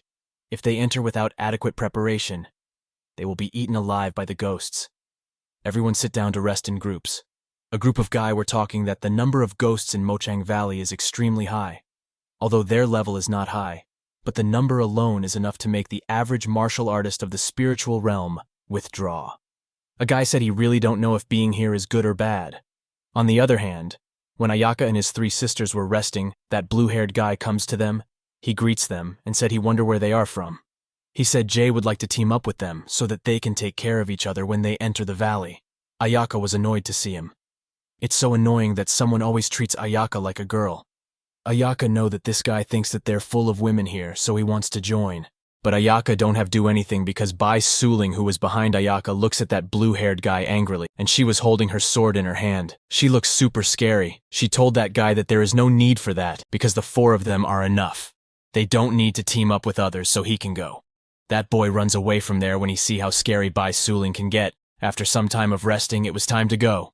When they all start their journey again, that blue-haired boy was leading them, but suddenly Ghost attacked them. Blue-haired boy was in front, so he tried cutting the ghost with his sword, but suddenly a ghost touched a boy, and that boy's hand got cut. Even that boy was surprised as he didn't see what happened. Just know when everyone started panicking, that blue-haired boy, Yuri, to control the situation, he told everyone to don't panic. He'll use his spiritual power to dispel that evil fog. Just as he said he used his spiritual power to dispel the 4 around him, he pulled out his sword and infused it with spiritual power. Now he can cut the ghost with his sword. Buell-haired boy told everyone that these ghosts rely on the black fog to hide themselves, so everyone just do as he did and use their spiritual power to dispel it. Bai Suling yelled, asking Ayaka and others to come all to her and stay together. Suddenly a ghost tried to attack Bai Suling from behind, but Ayaka smashed it on the ground. Then Qin Yuyin used her spiritual hands to deal with the ghost, and Mu Yue King used her quick blade to kill the ghosts. 4 of them stand in a circle to fight the ghost. Bai Suling saw something and she was shocked. Ayaka asked her what happened. It was that blue-haired boy who was fighting the ghost got injured. When his sister saw it, she goes running towards him. But a boy grabbed her hand and told her to stop because her brother is already dead, and if she go there now, she'll be killed too. That girl started crying on her spot. Ayaka was surprised that it's an instant death. There is no way to save that man. Suddenly someone comes forward from Ayaka's back. He was a ghost hunter. He killed the ghost with his long sword. When that hunter checked on that blue-haired guy, he was already dead. He said sorry to the girl. He told her that she have to accept this fact. That girl was crying while grabbing her brother's body. That girl turned around and asked everyone to please help her brother. As long as they can save him, she'll do anything they want. Someone who wants to save the life of another person no matter what the cost. Ayaka thought, what is this feeling? Ayaka seemed to have lost something without realizing it. When Ayaka was lost in his thought, a ghost attacked him from behind. Mu Yue King shouted, telling Ayaka to be careful. But when Ayaka comes back to his senses, it was too late. So Mu Yue King comes between Ayaka and that ghost. She take the hit instead of Ayaka. Ayaka was too surprised and angry at that ghost. He grabbed Mu Yue King with his one hand and kicked that ghost in anger. That ghost goes flying. Everyone were surprised that how can a ghost be kicked away? This is the first time they saw such a terrifying kick. They all have the same thoughts. How did Ayaka manage to kick the ghost and send him flying? Mu Yue King has some big scratches on her back. Ayaka asked her if she is okay. Ayaka was worried about her, but Mu Yue King was too embarrassed because she hugged Ayaka. Mu Yue King said she is fine. She asked Ayaka to don't misunderstand. It is not what he thinks. She pushed Ayaka, but her hand started hurting. Ayaka take out a pill and he get close to Mu Yue Qing's face. He asked her to open her mouth, but Mu Yue Qing's mouth was opened as she was too shocked and embarrassed because Ayaka was too close to her face. Ayaka put that pill in Mu Yue Qing's mouth. Mu Yue Qing was surprised. She pulled back herself and called Ayaka pervert. She asked Ayaka, what did he feed her? Could it be that kind of weird medicine? Ayaka told her that it's just an ordinary healing pill. Bai Suling and Qin Yuyin were worried about her. Qin Yuyin asked her if she is all right. Bai Suling asked her if seriously injured. Bai Suling take a look at Mu Yue Qing's injury. But Bai Suling was shocked. Mu Yue Qing's wound was actually completely healed already. Mu Yue Qing was surprised herself. How is it possible? She asked Ayaka. What the hell did he feed her? Ayaka told her that it is just a high-grade pill for healing wounds. He told her that it is more effective for external injuries, so she shouldn't care about it. Ayaka habitually hoarded a lot of pills. He didn't use them for himself, but he did not expect to be of use at this time. Bai Suling asked Ayaka to tell her clearly, where did he get this pill from? Ayaka said that since Mu Yueqing's injury was healed, so Sister Bai don't need to care so much about other thing. As they were talking, a ghost again attacked Ayaka from behind. But Ayaka was ready. His time, he smashed that ghost with his bare hands and asked his sisters to let's focus on the ghosts first. All the cultivators and the ghosts were confused, that how can 4 of them hit ghosts that easily? Suddenly, a guy shouted telling everybody to watch out because a big ghost is coming. That big ghost raised his weapon, and with just one hit he killed a cultivator. All the people were surprised, that how can there be such a powerful ghost? A cultivator infused his sword with spiritual power, and jumped at that ghost. Big ghost stopped that cultivator's sword with his weapon, and make that cultivator goes flying on the side. That big ghost screamed loudly which make the fog more dark. Ayaka said that the fog has risen at the right time. Now Ayaka can clear the area while he is there. Ayaka runs towards the ghost, and now the ghost hunting game has begun. Ayaka kicked that big ghost on head, and as he put more pressure in his leg, that ghost's head exploded. That big ghost got down. Immediately its body started decomposing and turned into skeleton, and within seconds, that is skeleton turned into dust. All the small ghosts started running away from Ayaka. As they see their boss got killed, everyone were surprised. That why did this big ghost suddenly die horribly? They thought that could it be that there is a powerful person who is helping them. A guy told everyone to take advantage of this and leave the valley. That dark fog also started fading away. That ghost hunter who was carrying that blue-haired guy dead body said to others that it's good opportunity. He asked everyone follow him. So after collecting the spirit of ghosts, they all could leave the valley immediately. Mu Yueqing, Qin Yuyin, and Bai Suling started running away from there. Bai Suling asked Ayaka to let's go too, who was at the back. But Ayaka smiled to see that everyone has left because now he don't have to hide his powers. There were more big ghosts wadding in the fog. Ayaka thought that it's a good idea for him to stay behind, so he can use his power freely after a long time. Ayaka make thousands of sword with his spiritual power. He said that although he don't know what they ghosts want, however, they can only blame theirselves for messing with Ayaka. As Ayaka released his sword, all the ghosts got killed instead. After killing everyone, Ayaka realized that he should have kept one of them alive for questioning. He accidentally destroyed them all. Now there is no way to torture them. On the other hand, all 3 of Ayaka's sisters stopped to take a breath after running far away. Bai Suling turned around to check that none of them were hurt, but saw that Ayaka is not with them. She asked other 2, where is Ayaka? He was there just now, where did he go? Mu Yueqing looks around while crying. She said that Ayaka was right behind her. Was he chased by a ghost? She was too worried. She said it can't be. She asked Ayaka to don't joke around and come out. Qin Yuyin turned like ghost when she find out that her brother Ayaka is missing. While they all were crying, they saw that Ayaka is slowly coming towards them. When he saw them crying, he asked what's wrong with them. Bai Suling was too worried for Ayaka. Her eyes were red because of crying, but when she saw Ayaka, she yelled at him that where did he go and why didn't he follow her? Bai Suling pinch Ayaka's ears. Ayaka told her that he was lost in the black fog, so he returned to the original place where he saw a ground of spirits of ghosts. Then after he picked them up, he came here. Mu Yueqing asked Ayaka that at this time how can Ayaka still want to pick up the ghost's spirit? The most important thing is to stay alive. Bai Suling was now in her demon mode, and Ayaka was now in trouble. Ayaka explained that it will be a great loss if he don't pick them up. He asked Bai Suling let go of him. How long is she going to pinch Ayaka? Qin Yuyin hugas Ayaka and said that as long as Ayaka brother didn't have an accident, nothing else matters. Ayaka told her that she is really a good sister, so her brother didn't get hurt in vain. Qin Yuyin and Mu Yueqing were too much worried for Ayaka. When Bai Suling saw that Ayaka is safe, then she said with her heart that you made us worry, stupid brother. When they all calmed down, Ayaka asked his sisters to look. He take out a big ghost spirit and told them that he've picked up a lot of ghost spirits, and they can probably trade them for a bunch of stuff. When a guy saw that ghost spirit in Ayaka's hand, he recognized it. He told Ayaka that this is the spirit of a ghost in the spirit profound realm. That ghost hunter told Ayaka that if the ghost spirits of the spirit profound realm are auctioned off at an auction house, it will be worth at least hundreds of thousands of yuan stones. A female cultivator told them that this quality of ghost spirit is difficult to find. It is better to use it to forge martial arts weapons. She told them that the ghost spirit is the core of the ghost, which is incredibly hard and contains ghost energy, and Itisa, good material for creating divine weapons. Also, it is an excellent treasure for training and enhancing strength. But it is limited to ghosts. If humans forcefully absorb it, they will surely explode and die. Ghost Hunter said to Ayaka that not only Ayaka can escape from Mochang Valley, but he can also pick up this kind of treasure. So it means Ayaka is very lucky. But he advised Ayaka to go back to the city immediately, so he wouldn't get missed again. At the city and the trade place, everyone were trading their things there. When the city lord entered the place with all the ghost hunters, when the trade place pavilion master, she the city lord, he goes to welcome him.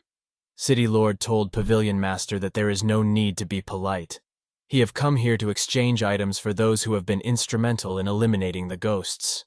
Pavilion master told city lord that all items in this pavilion can be exchanged for ghost spirits, and they can choose on their own, as he said. Everyone runs into the store to find theirselves a treasure. Pavilion master laughs to think that they want the treasure. He know that it depends on whether they have the luck and eyesight. He wonder how good is the vision of this group of people. While everyone was running around to find theirselves results, Ayaka was just simple waking around. They are useless to him, so he should find something rare for his sisters to play with. At a moment, Ayaka noticed a thing. It was a sword that seems to be a good sword to Ayaka. When Ayaka was checking that sword, Bai Suling comes and asks him did he find anything. Ayaka point at the sword he was holding and told Bai Suling that this sword seems to have something engraved on it. Bai Suling asked Ayaka to let her check, so Ayaka give that to her. Bai Suling saw that it's a good but rusty sword, so she tried to clear it. But suddenly her finger got cut, and that sword started shining brightly. Bai Suling was surprised to see that sword shine like that. Suddenly, that sword released lots of spiritual energy. City Lord used his spiritual power to make a barrier and save everyone from those strikes. Trade Pavilion Master, use his seal technique and shield the sword. That sword fall right in front of Bai Suling. Pavilion Master told everyone that this long sword is a broken, mysterious grade martial weapon. But it's still a very powerful weapon. Everyone present, they were surprised to hear that it's a mysterious grade martial weapon. In this world, the martial weapons divided into lower, middle, and top grade. And above the top grade, there are the spirit grade, the mysterious grade, and heavenly grade. City Lord said that although this mysterious martial weapon is damaged, but the sword formation inscribed on the sword can still operate, and its power is not weak. Unfortunately, the cost of triggering the sword formation is huge. He said that even with the strength of his level of spiritual power, it is difficult to hold it all the time. Bai Suling was shocked to hear that it's such a great treasure. She told them that this is what her brother found, so it is better to give it to her brother. Ayaka's was intentionally trying to give it to his sister. Because he don't need this weapon, Ayaka suddenly get an idea. He told Bai Suling that when she scratched her finger by the sword, and her drop of blood have fallen on the sword, which mean that she already completed the contract ceremony to be the owner of the sword. Pavilion Master said that's right. This is Bai Suling's luck, so it's already hers. He gave that sword to Bai Suling. When Bai Suling get the sword, she got thinking that this is from her brother, so she must take care of it. But Bai Suling was confused. Why does she think like this? She was too embarrassed. Trade Pavilion Master said that this sword is the chance of Bai Suling. The sword has acknowledged her as the master of its own accord, so he will give it to Bai Suling. Bai Suling asked him that how can this be? He should receive some money, but Pavilion Master told her that this is his place, so he'll give it away if he say so. He told her that he haven't seen a treasure of this caliber claimed in a long time, so he'll give it to Bai Suling for the sake of this. Bai Suling thanked him with sincerity. When Bai Suling get the mysterious weapon without paying for it, everyone were very angry and jealous of her. Why they can't found one single treasure? Qin Yuyin was happy. She goes to her sister Bai and said to her that since this sword is now Bai Suling's, why don't she give it a name? Mu Yuqing also told Bai Suling to give it a name. Both Qin Yuyin and Mu Yuqing know that obviously they should congratulate Bai Suling. But they don't understand why do they feel a bit unhappy. Is it because of Ayaka? But both of them don't express it and try to forget what they just think. Bai Suling was happy that her sisters are happy for her. She asked them that how about just call the sword White Bai Sword. Bai Suling was wondering what her brother would think of this name, so she looks at Ayaka. Ayaka didn't say anything. Bai Suling get angry at Ayaka, but Ayaka don't even know what he did wrong. Ayaka was thinking that since he gave one for Sister Bai, then he need to find two more. He scan all the trade store to see if there any good treasure. Ayaya scanned but didn't find anything good, so he zoomed in to check, and finally, he found something that caught his attention. It goes to check what it is, and what he found was a normal-looking golden ring. But when Ayaka looks inside it with his spiritual mind, he saw that there is a golden dragon sleeping there. As Ayaka checked it, that golden ring started shining brightly. Everyone were shocked at what's going on. What happened again?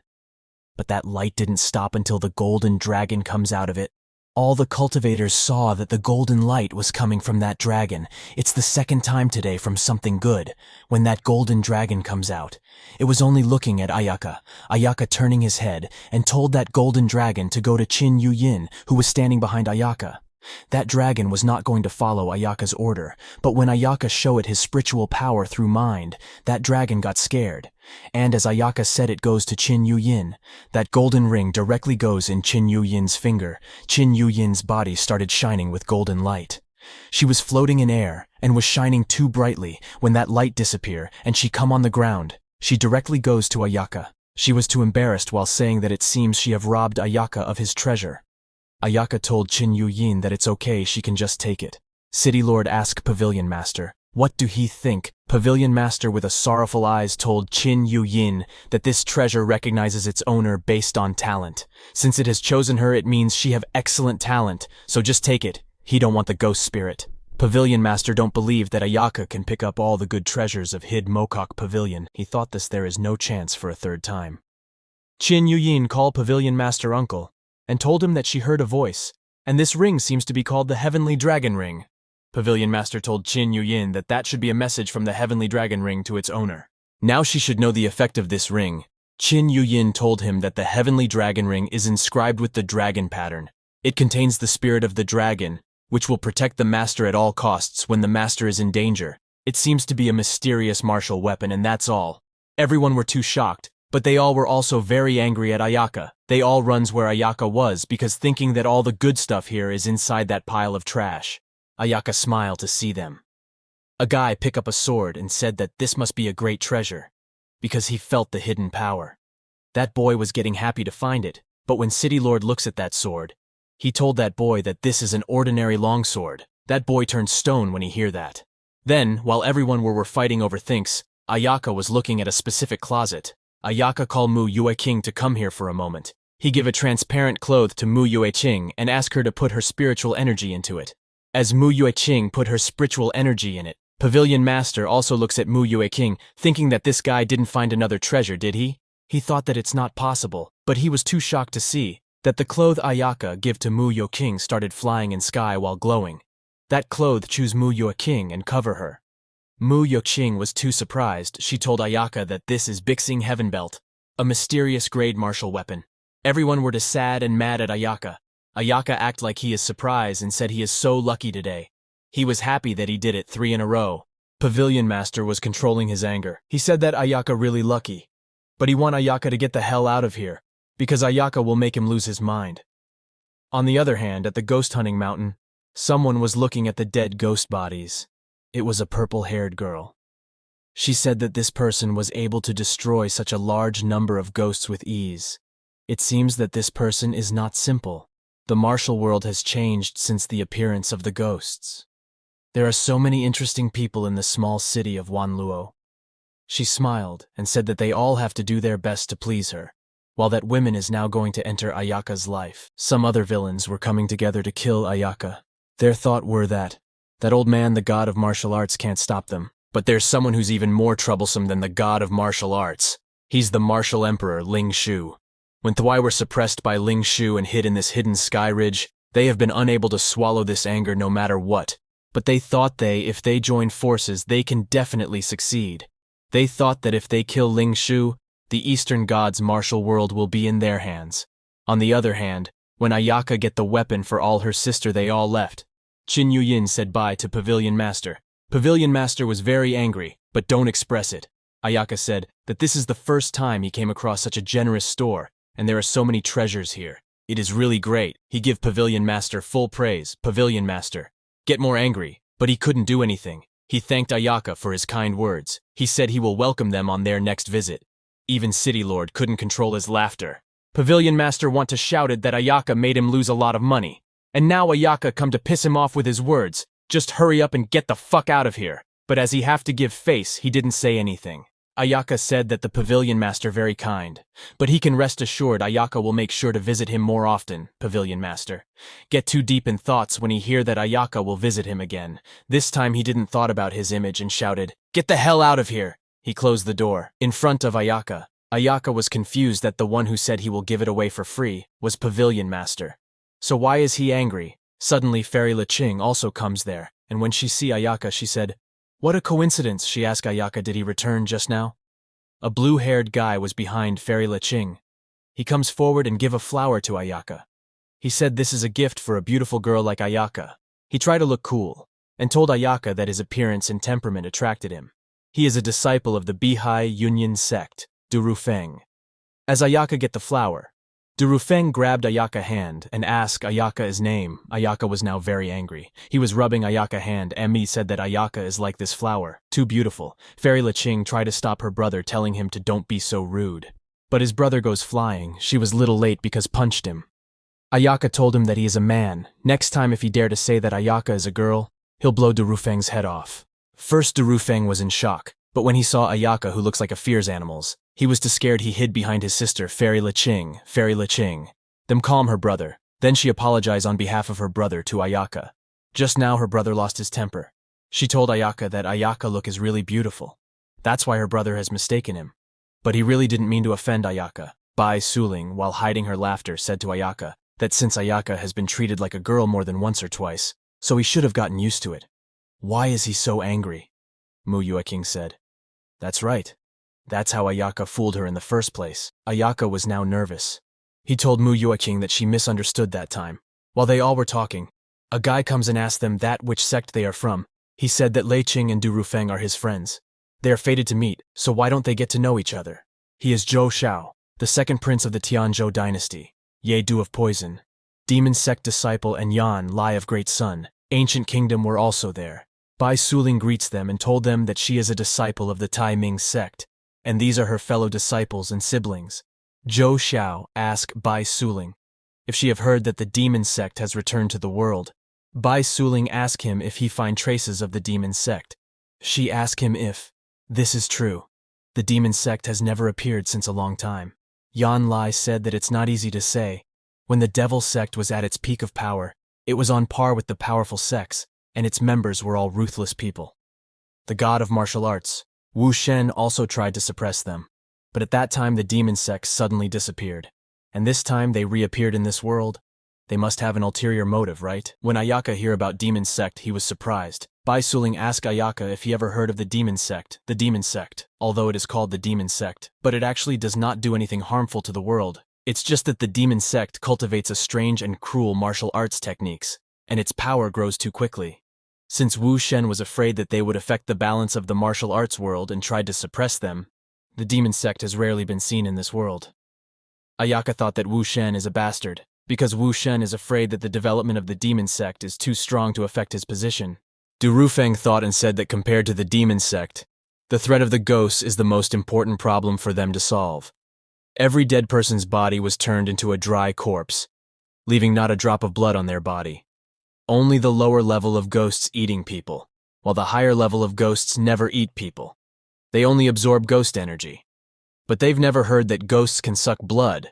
When Ayaka heard all that, he got confused, that how did the ghosts evolve into vampires, but he know that the people of this world didn't know what a vampire is. Durufeng said he have never seen such things in the ancient books. It should be something that the ghost sect was doing recently. When Fairy Liqing saw the serious look on her brother, he was confused. If he really is her brother, she feel like he's different person. Yadu said he is surprised that Durufeng can also be serious sometimes. He laughs and asks if the sun coming out of the west. Durufeng said that this matter is very serious. The master has entrusted to him a heavy responsibility. Why can't he be serious for once? All this looking serious is just act, because the problem is that Durufeng's sister Fairy Liqing will go back and report about him. Even if Durufeng want to leave the sect again, he will be banned, and he'll die if they forbid him to go out. That is the reason he's acting. Yan Lai said that if the ghosts dare to come, he will use his ancient skills to burn them all. Zhou Xiao said, that's right, His Zhou dynasty has never been afraid of any ghosts. The martial world is the territory of his human race. How can they allow ghosts to be presumptuous? Yi do ask that how can this kind of thing not involving his poison demon sect? Du Rufeng said that his Bihai Yunmin sect will also participate in this. Bai Suling said to them that although her sect is not great as the other sects, but her Tai Ming sect has to make a contribution to the human race in the martial world. Qin Yuyin and Mu Yueqing also said they will contribute when all of them were going to help. Then Ayaka don't have a choice but to do the same, even if he don't want to. Then that night when they all returned to the inn, it was already night. Bai Suling told her brother and sisters that it's getting too late, so get some rest. But Mu Yueqing noticed that Bai Suling is about to break through to the spiritual profound realm. When she asked Bai Suling said yes. She feel that she will soon be able to break through to the spirit profound realm. She was going to try it tonight, so Ayaka asked Bai Suling if she need Ayaka to protect her. Both Qin Yuyin and Mu Yueqing looks at Ayaka with suspicion.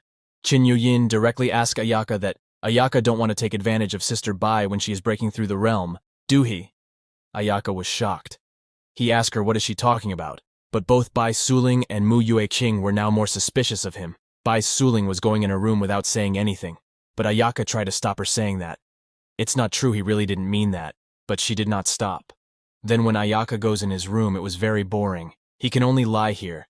He was a person who stayed up late to cultivate immortality in the past, but now he can't sleep. But he suddenly remembered that there is that thing in this world. On the other hand, at the city gate, a user of mace and a user of chain, both of them are high-level ghosts, were standing in front of the city. When the city guards see them, they try to alert others, but those ghosts killed them before they could even say anything. Both of the ghosts were spying of Ayaka, who just comes out of a shop. Ayaka was happily carrying a liquor bottle and was going in his way. Ghost in white clothes said to other who was in black clothes that the Ghost King ordered them to come and test this person. But he didn't expect that Ayaka was only a body-tempering realm. Other ghosts said it is better to kill Ayaka directly. White clothes, Ghost said. That's right. There's no need to test Ayaka, just kill him and bring back his head to the Ghost King. Because they are not like the Ghost General. They are not losers. Both of them disappear to ambush Ayaka. Ayaka was happily going towards the inn, thinking that he will drink spirit wine, eat spirit chicken, and sleep. His life is good and beautiful. Someone in purple light was following Ayaka, but Ayaka felt that there is 3 stalkers following him. He thought that recently the ghosts are really troublesome. Last time he killed one, and now there is 2. Suddenly that purple light guy strike at Ayaka. But Ayaka easily deflect his attack with his hand. Ayaka noticed that this person just leave after he tested Ayaka. Ayaka controlled the direction of the spirit power, so that attacker should not notice that Ayaka blocked it. Ayaka saw that those ghosts were hiding behind a wall. So he decided to take care of these 2 ghosts first and go after third person. White clothes, Ghost said to black clothes. Ghost that it's time to do it. Black clothes Ghost comes out behind the wall and attack Ayaka with his chain, and the white clothes Ghost was going to attack from behind. Just to be sure, white clothes Ghost try to wrap the chain around Ayaka first. Both of them strike at the same time. The ground got destroyed in their attack, but was not there when both of the ghosts see the sight. They were confused. Where is Ayaka? How did he disappear? A voice comes. I'm here, stupid. When both of the ghosts looks behind, Ayaka was there. Ayaka confirm, one in black, one in white, but also quite fashionable. Ayaka asked them, do they really think they are the black and white? Even now those ghosts don't understand how can a mere human martial artist of the hardened body realm escape their attacks. Ayaka asked those ghosts that why do they keep coming after Ayaka again and again. Black clothes. Ghost laughs and told Ayaka that the Ghost King himself has issued an order to kill Ayaka. So how can they let Ayaka live? Ayaka asked them. That is it, because he killed that Ghost General before. That's why their Ghost King wants to kill Ayaka. White Clothes Ghost. Ask Ayaka if he mean the ghost. General Xiao Xiao. They said that how can that kind of trash be worthy of the Ghost King? Ayaka gets serious and ask them that. In other words, they have another reason to kill Ayaka. Those ghosts said to Ayaka that since the Ghost King wants him dead, they can't let Ayaka stay in this world. In this dark night, Ayaka is surrounded by ghosts. They said that when black and white pass, no one will live. It's easy for Ayaka to kill them, but he don't know why the ghosts are after him. So he thought either he should arrest both of them and torture them separately. Oregon using the prisoner's dilemma method to obtain information. But just then somebody shouted that there are ghosts that have broken into Wanluo City. When Ayaka hear that, he decide that since there is no time to torture them, so he need to finish them quickly, Ayaka said. It's been a long time since you've used this technique. Purple spiritual energy surrounded the whole area, Ayaka said. It's a good time to practice it with the ghosts now. He said he will finish them both with one attack. Both of the ghosts saw the huge storm of spiritual energy coming their way. They were scared, asking what is this, but before they could think of anything, Ayaka flip his finger and both of them disappear in thin air. Then the next morning when Ayaka wakes up, he noticed that his sister Bai did not come to wake him up. He thought that maybe it's because last night's breakthrough to the spirit profound realm consumed too much energy. Ayaka don't know if she's awake or not. So he goes to her room, he opened the door and asked Bai Suling to wake up, but he was that Bai Suling is still sleeping. Bai Suling looks too sexy in her nightgown. Ayaka get too excited to see her like that because it was too magnificent for his eyes. Ayaka tell his brain to don't be rude, he's just here to wake up sister. But Bai Suling said something when Ayaka heard that he got scared. He thought she is awake, but when he see clearly then, he realized that she is just talking in her sleep. Bai Suling was asking her junior brother Ayaka how come he looks so beautiful. When Ayaka heard that, he thought, what kind of dreams is she having? Ayaka was trembling, as he was going to touch Bai Suling's west to wake her up. But as Ayaka have a good luck, Bai Suling wakes up at that moment. Just when Ayaka touch her west, she wakes up. Now Ayaka was too scared because Bai Suling's eyes were on Ayaka's hand, which was touching her west. At the moment, Ayaka removed her hand with lightning speed and said good morning to Bai Suling, but it was already too late. Bai Suling was too angry. She yelled at Ayaka very loudly. By one hand she cover herself, and by other hand she move her sword to attack Ayaka. She asked her stinky brother, how dare he take advantage of his senior sister?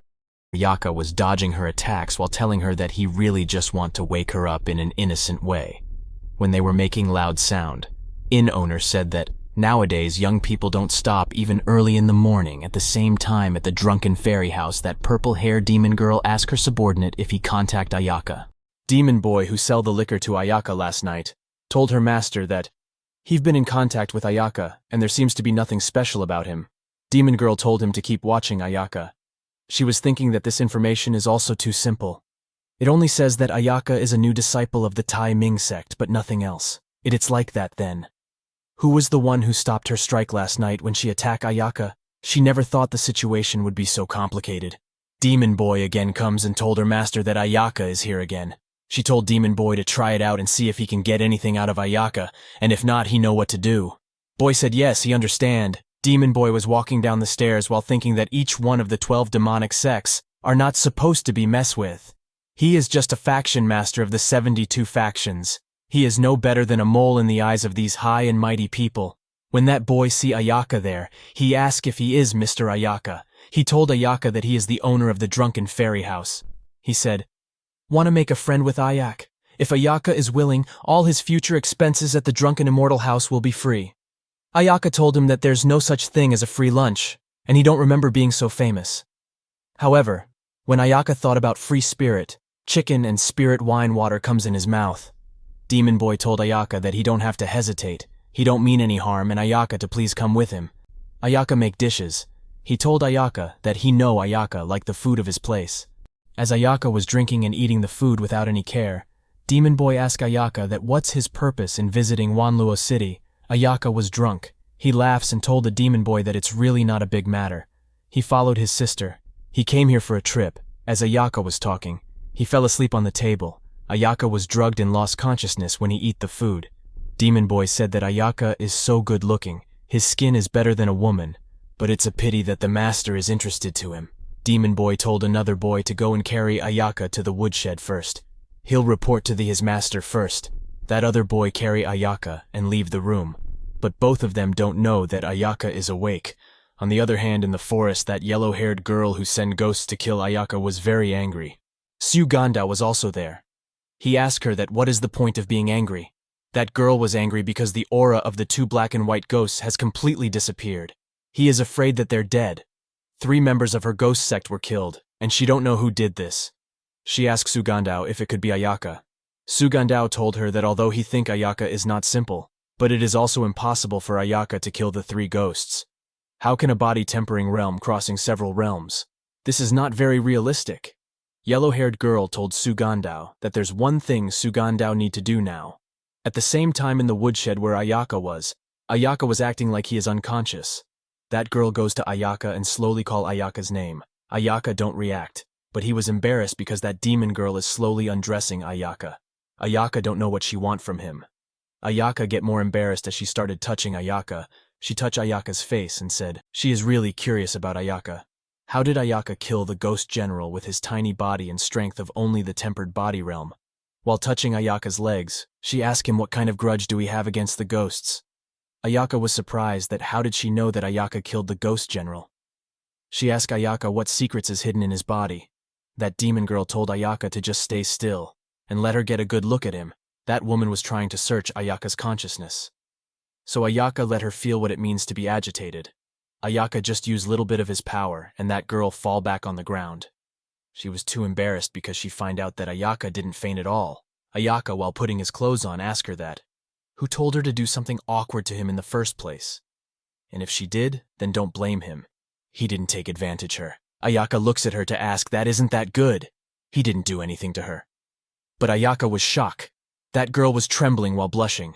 When she noticed Ayaka, she said, what is he looking? She attacked Ayaka. Ayaka dodged her attack. Ayaka said it was just a glance. She just ate Ayaka's tofu.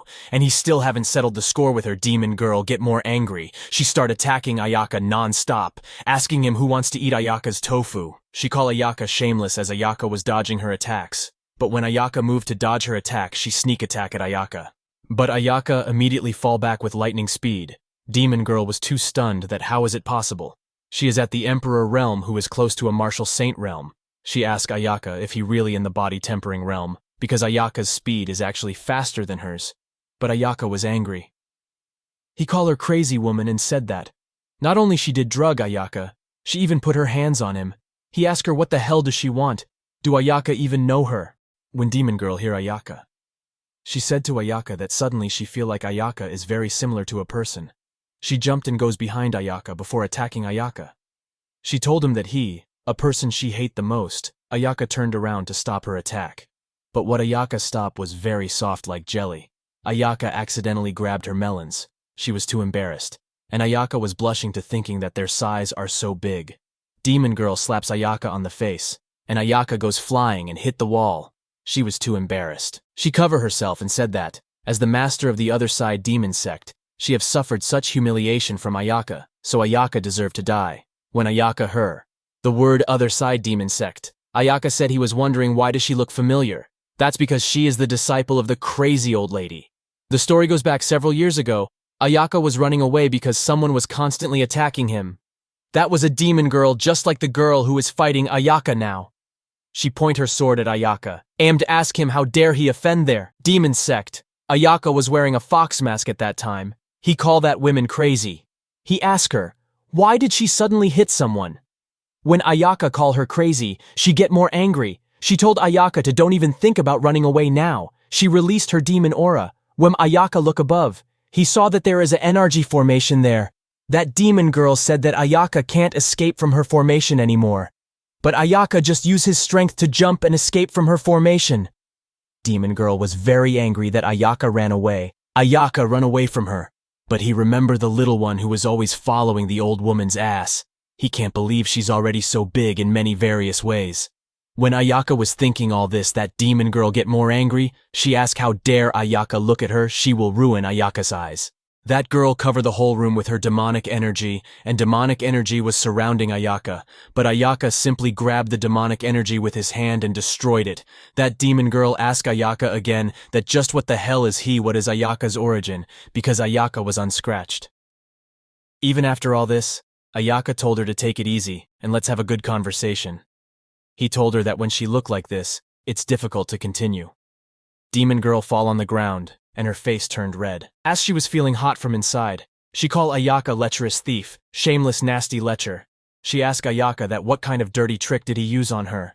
Ayaka told her that it's just a backlash of consciousness. But he don't. How could there be such a big reaction? He think it's because he haven't used it since a long time, and its effect is a bit violent. Demon girl was very angry. She said she is going to kill Ayaka. But she fall on the ground as she was very hot from inside.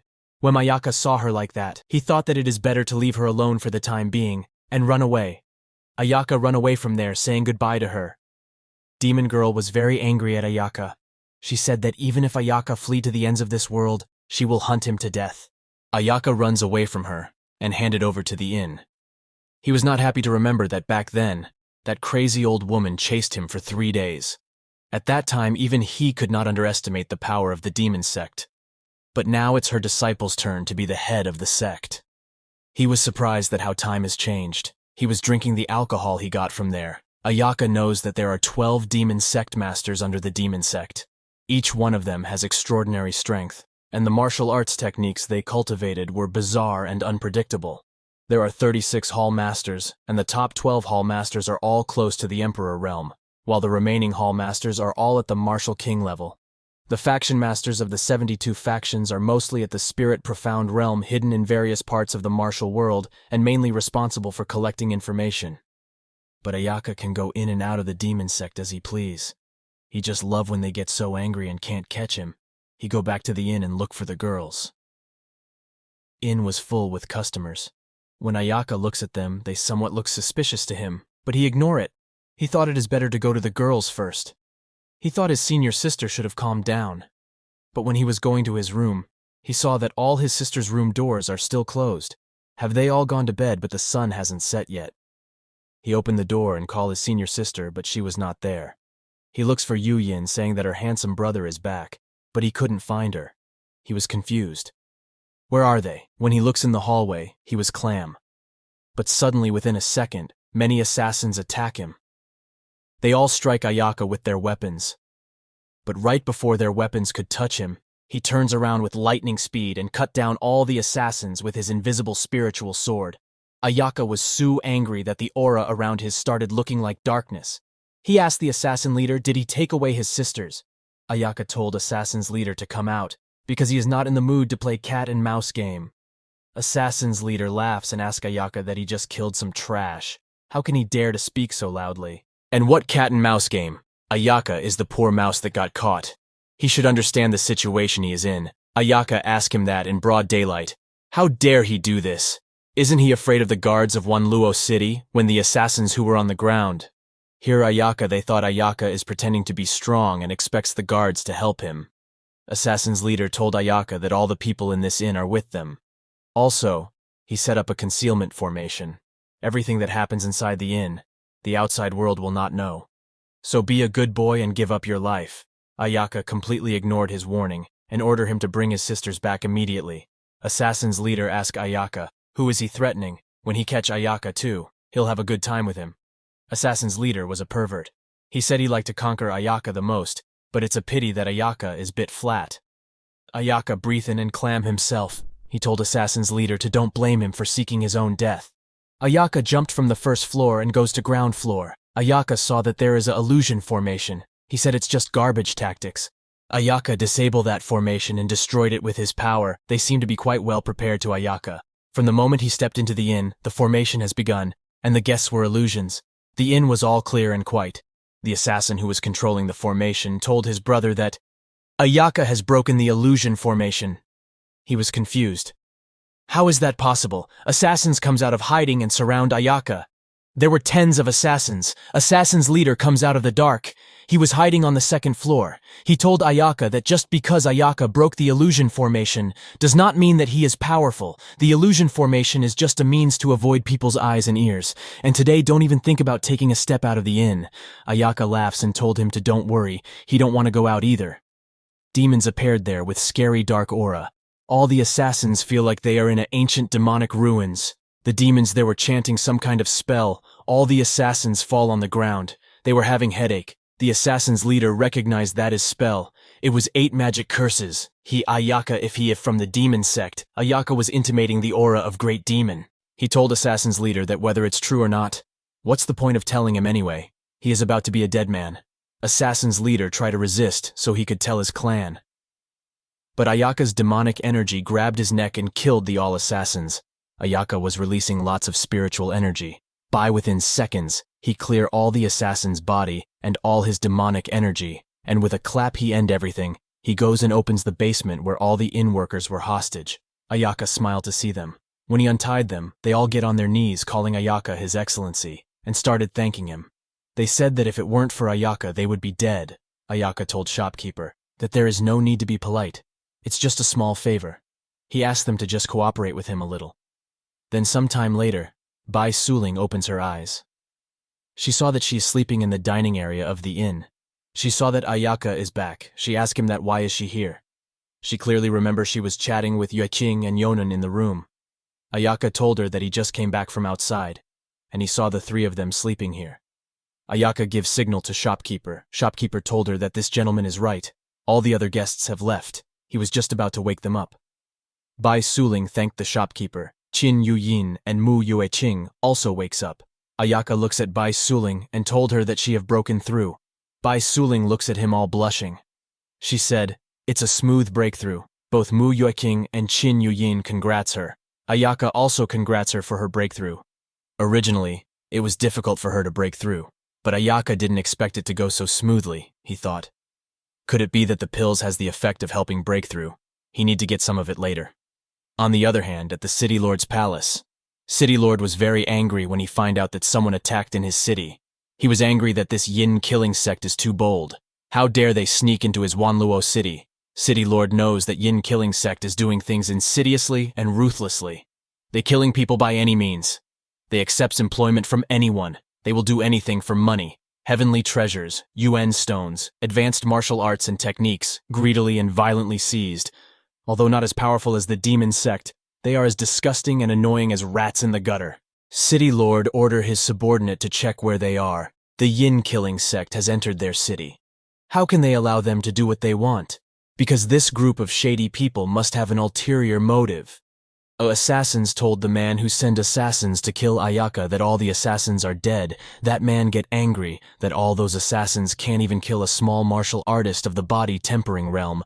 Assassins said he don't know how this Ayaka has managed to do it. That man told that assassin to go and tell the Yin killers to keep an eye on Ayaka. When the assassins left, that man was so angry because of Ayaka that he break his jade ring. Then the next day, Ayaka and his sisters meet. The other sect's representatives, Zhao Xiao, told them that the ghosts are getting more and more rampant. The number of discovered dry bodies is increasing. The people of Wanluo City are in fear and anxiety. Delaware Yu told them that the demon sect has also made moves recently. Although it is not clear what their goals, but it's not good. The demon sect is powerful and not something that they can deal with. Le Quinn said that today the news has spread that the Yin killing sect of the evil Dao is hiding in Wanluo City.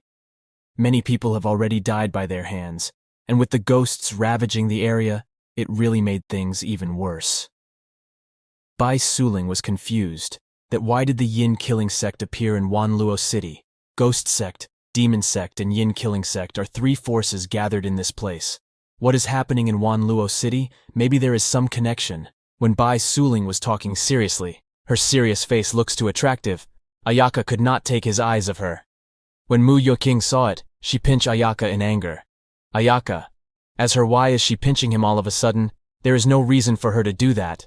But upset that why is Ayaka looking at Sister Bai, and not looking at her. But she get embarrassed when she thought, why does she want him to look at her? She don't want that pervert to see her face. When she looks at Ayaka, she get more embarrassed. Durufeng told everyone that the Yin killing sect is a bunch of crazy people who will do anything for money. They are better at shooting arrows in the dark. The number of bloodshed they have committed is outrageous. This group of people is very vigilant. When they hear the wind, they are faster than anyone else. Back then, the Yin killing sect committed things that alarmed the entire martial world. The god of martial arts sent out the martial god army, but he failed to exterminate them. All this talk got Ayaka's attention. He asked them that. What did the Yin killing sect do back then to make the god of martial arts want to destroy them?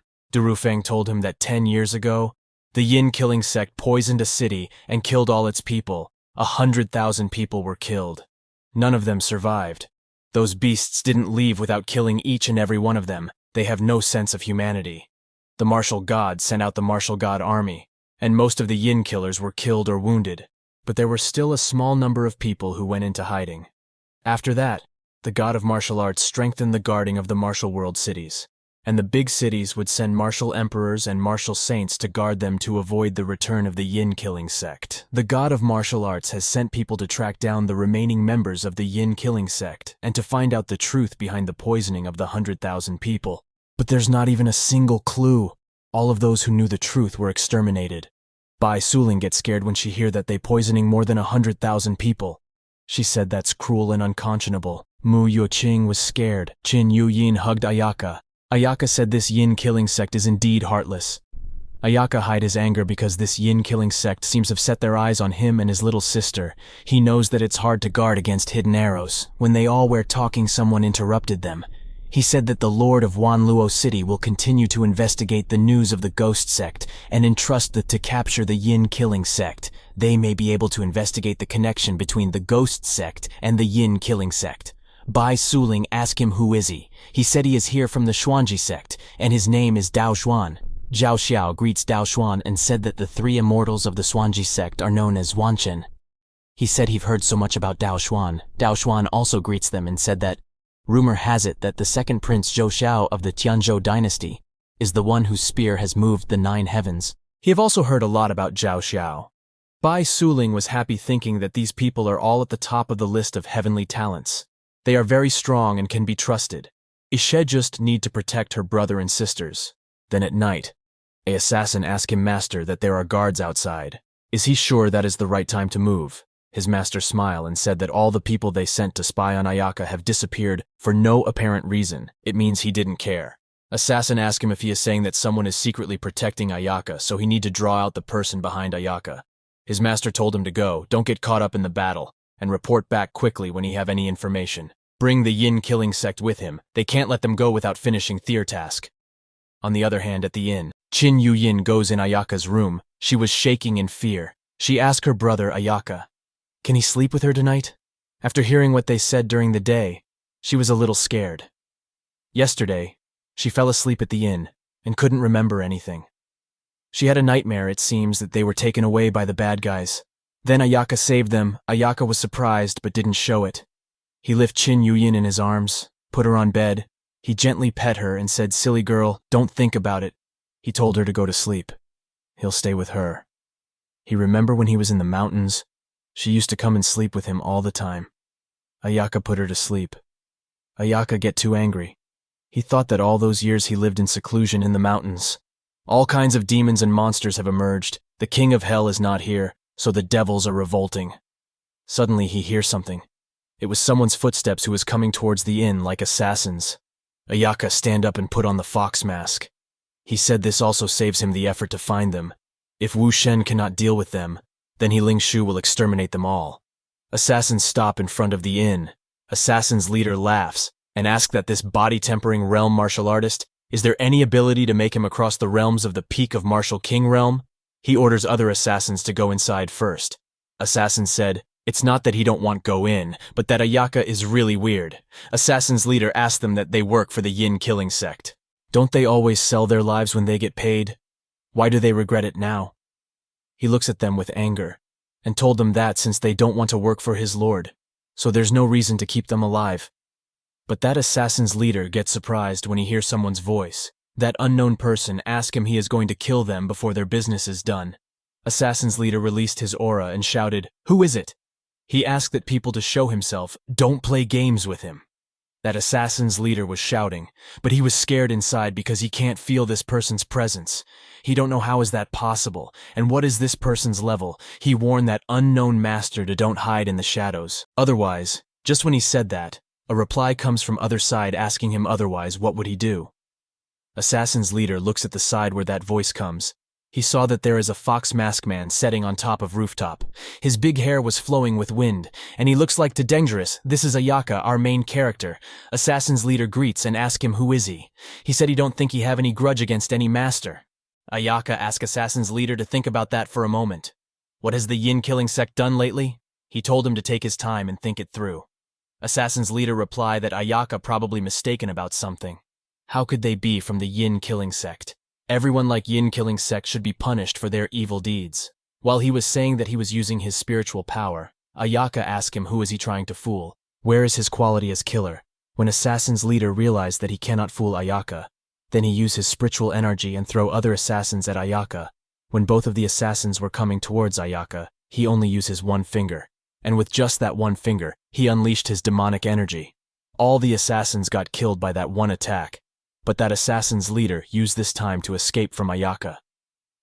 When he looks back at what Ayaka did, he got to scared. Now he realized that Ayaka is scary as hell. Luckily, he ran fast. Ayaka also noticed Tigat. He ran away quite fast.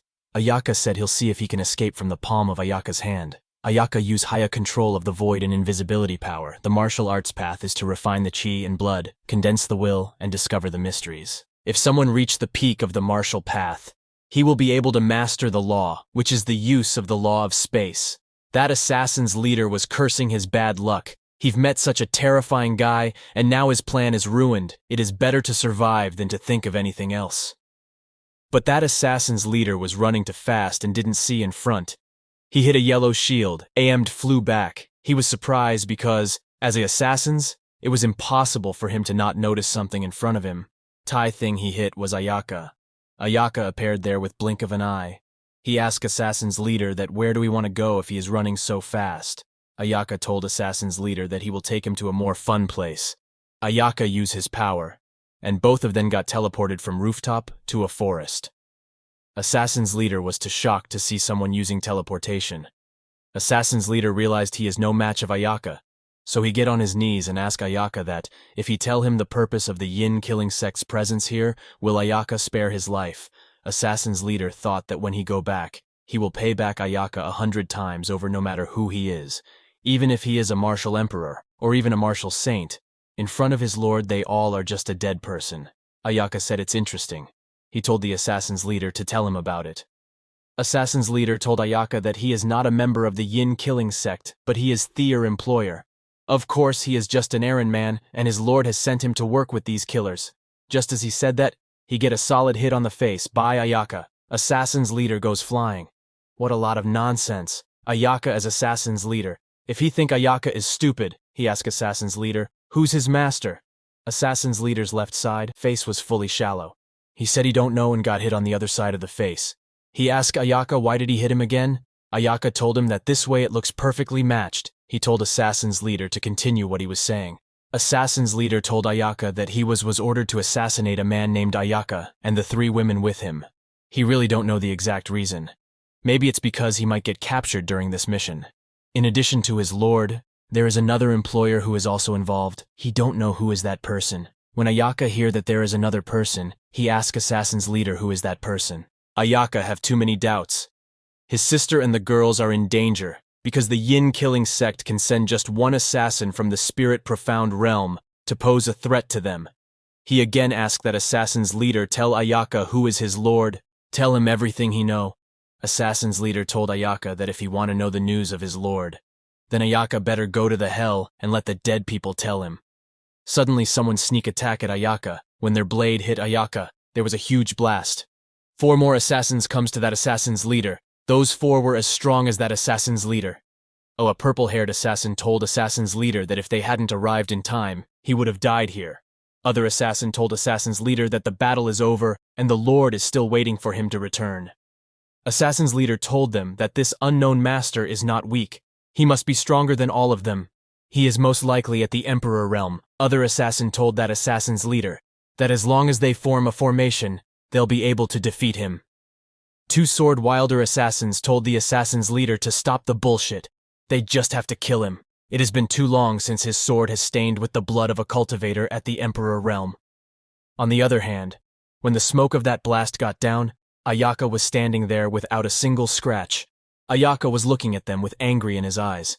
When assassin's leader saw Ayaka, he told other assassins to let's do it together and finish of Ayaka with special move. All 5 of them combined their spiritual energy and make a spiritual body to fight Ayaka. That spiritual body jumped from there to attack Ayaka. Ayaka said it's very interesting. Maybe it will make him have some fun. That spiritual body punched Ayaka and Ayaka flew away. He hit a giant rock. That spiritual body didn't give Ayaka a chance and attacked again with a spiritual energy blow. When that energy bin reached Ayaka, Ayaka used his hand to stop that blow. He not only stopped it, he also completely erased it. That spiritual body also disappeared. Assassin's leader was too shocked, because this is a blow. that containing the combined spiritual power of all 5 of them. They now realized that Ayaka is even more powerful than what they expected. That dual sword user jumped from back and tried to kill Ayaka with his sword. But he was not even strong enough to handle one punch of Ayaka. All 4 of the assassins jumped at the same time to attack Ayaka. They thought their combined attack will work, but was not in mood to play with them anymore. A spiritual demon appeared in Ayaka's shadow. Them hit all 4 of the assassins. They all flew away from there. Ayaka tied down that dual sword use and said to others, assassins, that he let them have a single move, and they still haven't been able to hurt him. It seems that Ayaka have overestimated them. He told them that they should have run away when their combined attack has been blocked by him. Ayaka's eyes were red like demon. He asked the assassins, have they ever seen the demon's fury? Ayaka throw that dual sword assassin in the mouth of his wild spiritual body. All the other assassins were too scared to see that things that happened to that sword assassin.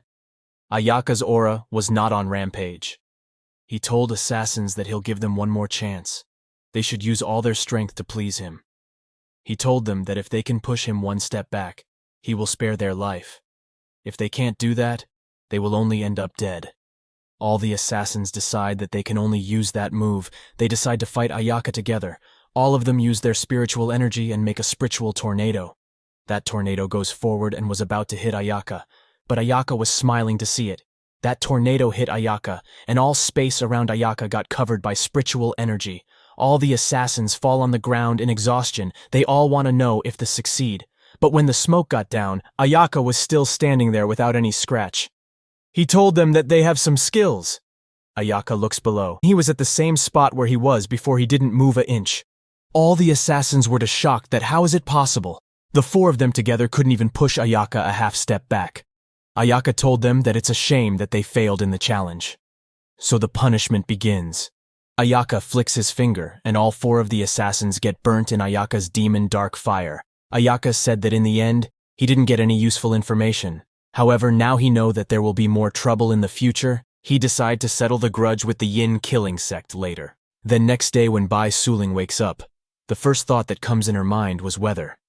Her brother has woken up at this time. She thought of going to his room and have a look. She dress up and goes to Ayaka's room. She looks at the bed, and just as she expected, he's still sleeping. Ayaka move his body and lick his lips in his sleep. He was dreaming about tasty spirit chicken. When Bai Suling saw Ayaka's sleeping face, her inner demon wakes up. She get a tree branch to tickle Ayaka's nose. She want to let her good little brother have a taste of his sister's new skill. Ayaka slowly opens his eyes, asking, is this senior sister? He said that Bai Suling smells too good. It feel like his nose is tickling. Ayaka's whole chest was visible, and Bai Suling accidentally touched his chest. Her face turned red in embarrassment. She get closer to Ayaka's face and was about to kiss Ayaka. She was blushing while saying Ayaka's name. But just at that moment, Ayaka started coughing. Because of all that tickle, Bai Sulings could not kiss him, and was very angry. On the other side, Ayaka wakes up unaware of all this. He was happy because his nose is finally feeling better. When he see Bai Suling, he asked her if she is here to wake him up. That was a wrong question at that time, and Ayaka get punished for it. He gets slapped by Bai Suling. Bai Suling's inner demon turned into devil. She told Ayaka to get up and go down to eat. Ayaka was too confused that what just happened. He thought that the way his sister wakes people up is getting more and more brutal. When Ayaka get down to eat, the shopkeeper told Ayaka that Haya elder sister is in a bad mood because of him. He said he saw her come out of Ayaka's room with red eyes. Is it possible that he did something perverted? Ayaka already have a slap mark on his face and was very angry. He told shopkeeper that Bai Suling just came to wake him up. He said that shopkeeper looks so innocent, but in fact he is an inexperienced man. Shopkeeper told Ayaka to look at the mark on his face first. How can Ayaka say that nothing has happened? He don't believe it. Ayaka grabbed shopkeeper by collar and told him that he'll reproduce the scene, so shopkeeper can feel how the mark came. Shopkeeper gets scared. He told Ayaka that he've something important to discuss with him. Shopkeeper told Ayaka that the matter that Ayaka asked him to investigate before, there are already some clues. Ayaka asked him if he mean the group of men in black who took his little sister and the girls from the inn last time. Shopkeeper said that's right. He told Ayaka that in addition to the ghost sect and the yin killing sect, they are also associated with another organization. It's even larger and powerful. Ayaka told him that he guessed this too. The ghost sect and the yin killing sect seem to be unconnected. But they were able to infiltrate Wanluo City back-to-back with the Yin killers. There must be a third party between the two. Shopkeeper praised him, saying Ayaka is really smart. He wondered if Ayaka have heard of the organization Vald Abyss. Ayaka thought why there is another organization called Abyss. But no matter what, it should not be as powerful as the ghosts. Shopkeeper told Ayaka that this organization is more powerful than the current Yin killers, especially in recent years. Their strength has grown again and again. They have a potential to rival the demon sect. Ayaka, remember that yesterday those 5 people said they were not from the Yin killing sect. He think they are most likely members of this organization. Shopkeeper said he also heard that they won't stop until they achieve their goal. The last assassination failed. They will surely attack again in the near future. He told Ayaka to be careful. Ayaka laughs and told Shopkeeper to don't worry, because he is more worried if they don't come. Ayaka said he have a lot of questions to ask them. He is waiting for them to come to his door to explain everything. On the other hand, at the headquarters to Abyss organization, a purple-haired guy, the leader there, and 3 more people were on their knees in front of him. He said, 5 people in the Martial King realm and all of them disappeared overnight. He shouted that how is possible. His anger was enough to put pressure on all those 3 other guys. One of them told the leader that although their bodies was not found, but he is afraid that they've been killed. Leader said that if he can fight against 5 people by himself, then he have underestimated Ayaka too much. One guy from 3 said to leader that it's their turn to go. Leader told them to don't rush. This time they lost a lot of people. Most likely someone is secretly protecting Ayaka. He told them to don't move until they know who is helping Ayaka. He smiled and told them that now he have another task for them. All 3 of them said in sync that they are at leader's disposal. Leader laughs and hope they enjoy his great gift. At night in the city. Some soldiers were patrolling the city area. Soldier commander told every soldier to brace themselves and watch out for further attacks from the Yin killing sect. Suddenly a voice comes. It's the middle of the night. It's really hard for you all to patrol here. Commander got alert. He pulled out his sword and asked, "Who are you?" The one who said that were Abyss organization's killers. A white-eye man, a fanboy, and a crazy muscle guy. That muscle guy licked his sword and told Commander that they are the people who will kill him. That guy jumped from the rooftop of a house and killed 2 soldiers by chopping their heads. All the soldiers panicked thinking, he's from the Yin killing sect. That muscle guy started laughing. Soldier commander told everyone to don't get confused. He told everyone to line up in formation, but suddenly that fanboy joined the fight and started killing soldiers with his fan. That white-eye man also joined. He stopped his sword at a soldier's neck. That soldier was too scared. When that soldier requests that killer to don't kill him, he immediately killed that soldier. His white eyes turned black like demon. Soldier commander attacked them with his sword. That muscle guy laughs and said, thus desperate efforts are useless. He stopped sword with his sword. When both of them back up, soldier commander used mysterious sword-mang sword technique. When that strike was above to hit that muscle guy, he infused his sword with demonic energy and sliced the commander's attack. He strike at commander, but commander was unable to fight back and lost his sword. Commander fall on the ground. That muscle guy take this opportunity to strike at commander while laughing like demon. Soldier commander closed his eyes thinking he was going to die, but someone stopped that muscle guy's strikes with his bare hands. Muscle guy was shocked. That how is it possible? He asked him who is he. The one who stopped the sword was Ayaka. He was wearing the fox mask. Ayaka asked them that dare they make so much noises in the middle of the night, they have a lot of guts. That muscle guy was nervous thinking because his opponent easily destroyed his powerful attack. He want to know who the hell is this guy. That fanboy also asked Ayaka who is he. Ayaka told them that he is just a passerby. He heard so much noise here, so he came to see what's going on. That fanboy smiled and said that it seems that this master is determined to meddle in the matter. Since this is the case, don't blame them for being rude. He strike with his fan at the same time that muscle guy also strike with his sword. Both of their attack joint together and aim at Ayaka. It looks too powerful attack. That soldier commander told Ayaka to get out of the way. Ayaka asked the commander to let him borrow his sword for a while. He used his spiritual power and that sword move on its own and goes flying in Ayaka's hand. Ayaka easily cut down there. Powerful joint attack. That sword was shining too brightly because of Ayaka's great power. Both of those killers were shocked that how is it possible the two of them didn't do any damage to Ayaka. Ayaka said he have not used a sword since a long time.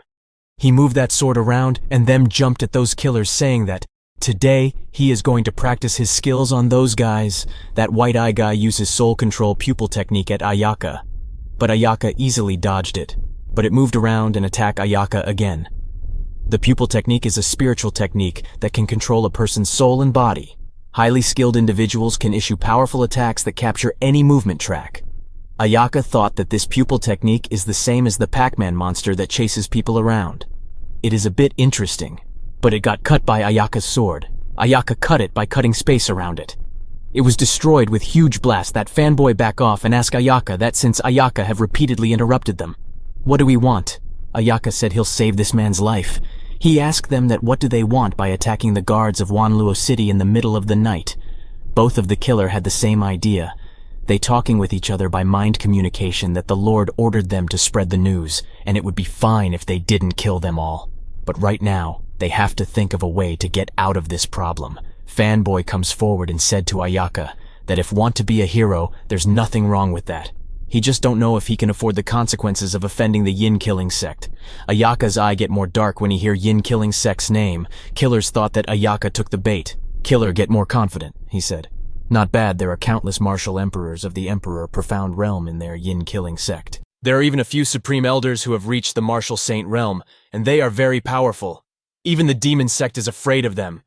That soldier commander stand up. He was in pain. But he even then said to those killers that if they want to kill him, come at him. He is not afraid of death.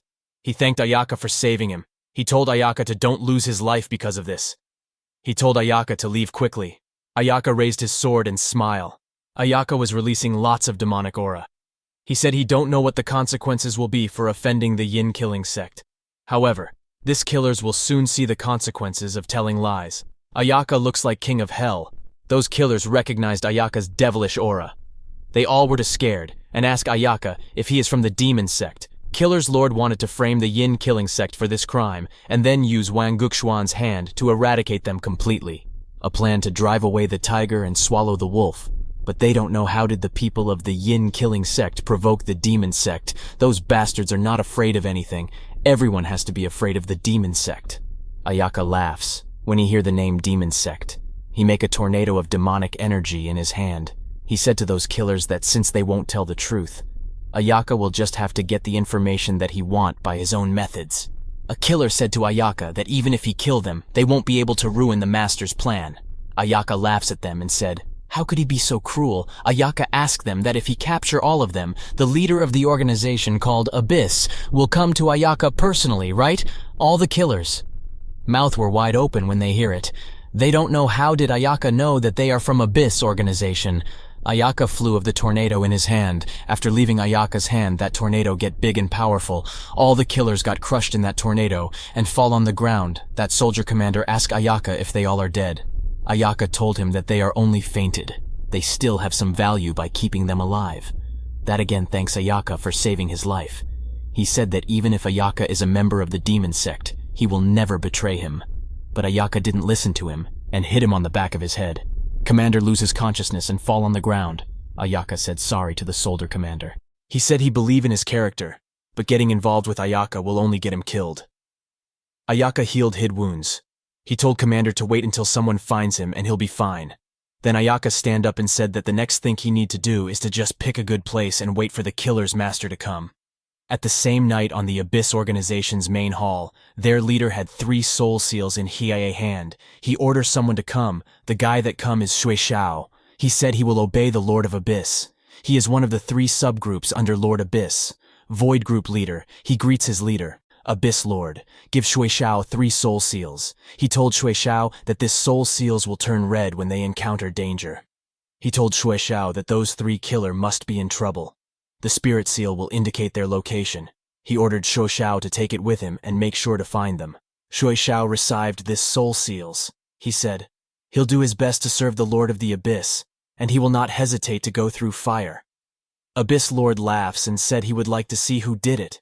Shui Shao, while following the spirit seal's direction, reached to a small house in middle of a forest. He saw that the fluctuations are not small. He said it looks like they are not far ahead. He was with many other Abyss members. Shui Shao runs towards that house and order his subordinates to go forward at full speed. If they fail to complete the mission of the Lord of the Abyss, they will know the consequences by themselves. All of them followed Shui Shao. On the other hand, in that small house was Ayaka. He was bored while waiting for Abyss leader. Ayaka, Don't know why he is not coming yet. But suddenly he felt something. He said, "Gentlemen, the wind is cold outside. Why don't they come in and have a seat?" Just as Ayaka said. Shui Shao enters the house. Other members surrounded the house. They points their sword at Ayaka. When they all point their sword at Ayaka. Ayaka, them is this how they say hello? That's not very friendly. All the members of the Abyss were wearing a mask. Shui Shao asked Ayaka who is he. Ayaka reply him saying he is a living being. Shui Shao said to Ayaka that if you are a living being you'll be a dead man in a minute. He told even Abyss member to attack Ayaka. But when Ayaka smiled at that moment, Shui Shao realized that there is something wrong. But it was too late. Ayaka just demonic aura and all the Abyss members flew away from their places. Shui Shao used a defense U barrier to protect himself. When Shui Shao saw the devilish aura, he asked if he is from the demon sect. When Shui Shao saw such a terrifying aura, he realized that it surpasses the 36 hall masters of the demon sect. He thought, could he be one of the 12 demon sects, Saint Dao realm? Sect master, Shui Shao was thinking in battle, and he get punished for it. Ayaka hit him, and Shui Shao's defense U barrier got destroyed. Before of that powerful blow, Shui Shao flew away from there and hit an invincible wall that Ayaka make after all the Abyss members surrounded the house. All the Abyss members were scared. They don't want to go in. They ask is it too late to get down on their knees and beg for mercy. Ayaka use his demonic hand. He told Shui Shao that he is not weak. It's just that Ayaka have gotten stronger again. Shui Shao's face mask also got destroyed. He remembers that the Lord of the Abyss has told him that if he encounter people from the demon sect, he must not clash with them, but Ayaka is not going to let them go so easily. Ayaka jumped from there and was about to attack Shui Shao. But Shui Shao, get on his knees and ask Ayaka to please spare his life. Ayaka and other Abyss members don't have any words to say. Shui Shao said he didn't know that this warrior is a great warrior of the demon sect. He is truly sorry. He begged Ayaka to forgive them, let them live. Ayaka said to Shui Shao that he is the worst of all killers Ayaka have ever seen. The previous killers at least struggled a little bit. Ayaka said if he spare them, they'll go back to their master and prepare themselves to kill him again. Ayaka said here's the deal. If they are willing to give Ayaka information about their organization, he may give them a quick death. Shui Shao smiled and said no problem. It's just that Ayaka'll have to go down to hell to hear it. Shui Shao used those soul seals and absorbed that spiritual energy of his other members and started collecting it. Ayaka realized that Shui Shao is going to use spiritual self-destruction technique. There was a huge blast. But Ayaka don't even get a single scratch in his body. He said, do they have to do this? Not only Ayaka wasted his time for nothing, but he also caused a big fuss because the hole in the ground this will definitely draw Wang Guxuan here. City Lord Wang Guxuan saw the huge blast in the forest. He know it's a spiritual self-destruction technique. He said that the power of this blow is almost as powerful as that of a martial saint. At the very least, it's a self-explosion of the realm of the emperor. Wang Guxuan was with his disciple, Yunsu. When she heard the word spiritual self-destruction, she said remember that City Lord told her that it is a forbidden technique to die with the enemy. City Lord said that's right. To put it bluntly, it's a suicide attack. It instantly drains all the heaven and earth spiritual energy within 100 miles. The higher the realm, the more powerful it is. But there are no ordinary people who can reach the level of martial emperor. Even if they are fleeing, they will never choose to self-destruct. City Lord fly towards the forest. He told Yunsu, come on, let's go and take a look. When both of them got there, they saw a house in middle of a forest and a big hole in front of it. Yunsu said that the man who performed the spiritual self-destruction is dead. But there are other faint aura remaining here. What kind of person could force a martial emperor to blow himself up? City Lord didn't say anything. He just used his 2 fingers to throw a spiritual beam at that place. When that beam hit the ground, demonic energy comes from it. Both of them were shocked to see the devilish aura. They can't believe that the one who did it is from the demon sect. But they still don't know who is the martial emperor who died. Is he from the yin-killing sect, Oregon? The ghost sect? City Lord said he is afraid that the person of the demon sect is at least a martial saint realm. He was able to leave the scene quickly. It means that he was not seriously injured, although the demon sect has a deep heritage. But only a few of them can reach martial saint realm. Now he know that things are more serious than he thought. On the other hand, at the Abyss headquarters, Abyss Lord was very angry that how did they get in trouble with the demon sect? All the members were on their knees. Abyss Lord got a picture of that demon sect's member thanks to Zhui Shao's soul seal. Abyss Lord looks at Ayaka and said this man's strength is at least a martial saint. A Abyss member. Ask Lord Abyss. Do we want them to go and find out the identity of this person? Abyss Lord told them that there is no hurry. Wait for the day when his great plan will be completed. On the other hand, at ancient heavenly demon peak, the women who try to capture Ayaka in the city but fail, is disciple of one of a demon sect elder. Her name is Zihan. She got back to her master. Her master is the women who Ayaka fight 10 years ago. Her master jumped and hugged Zihan.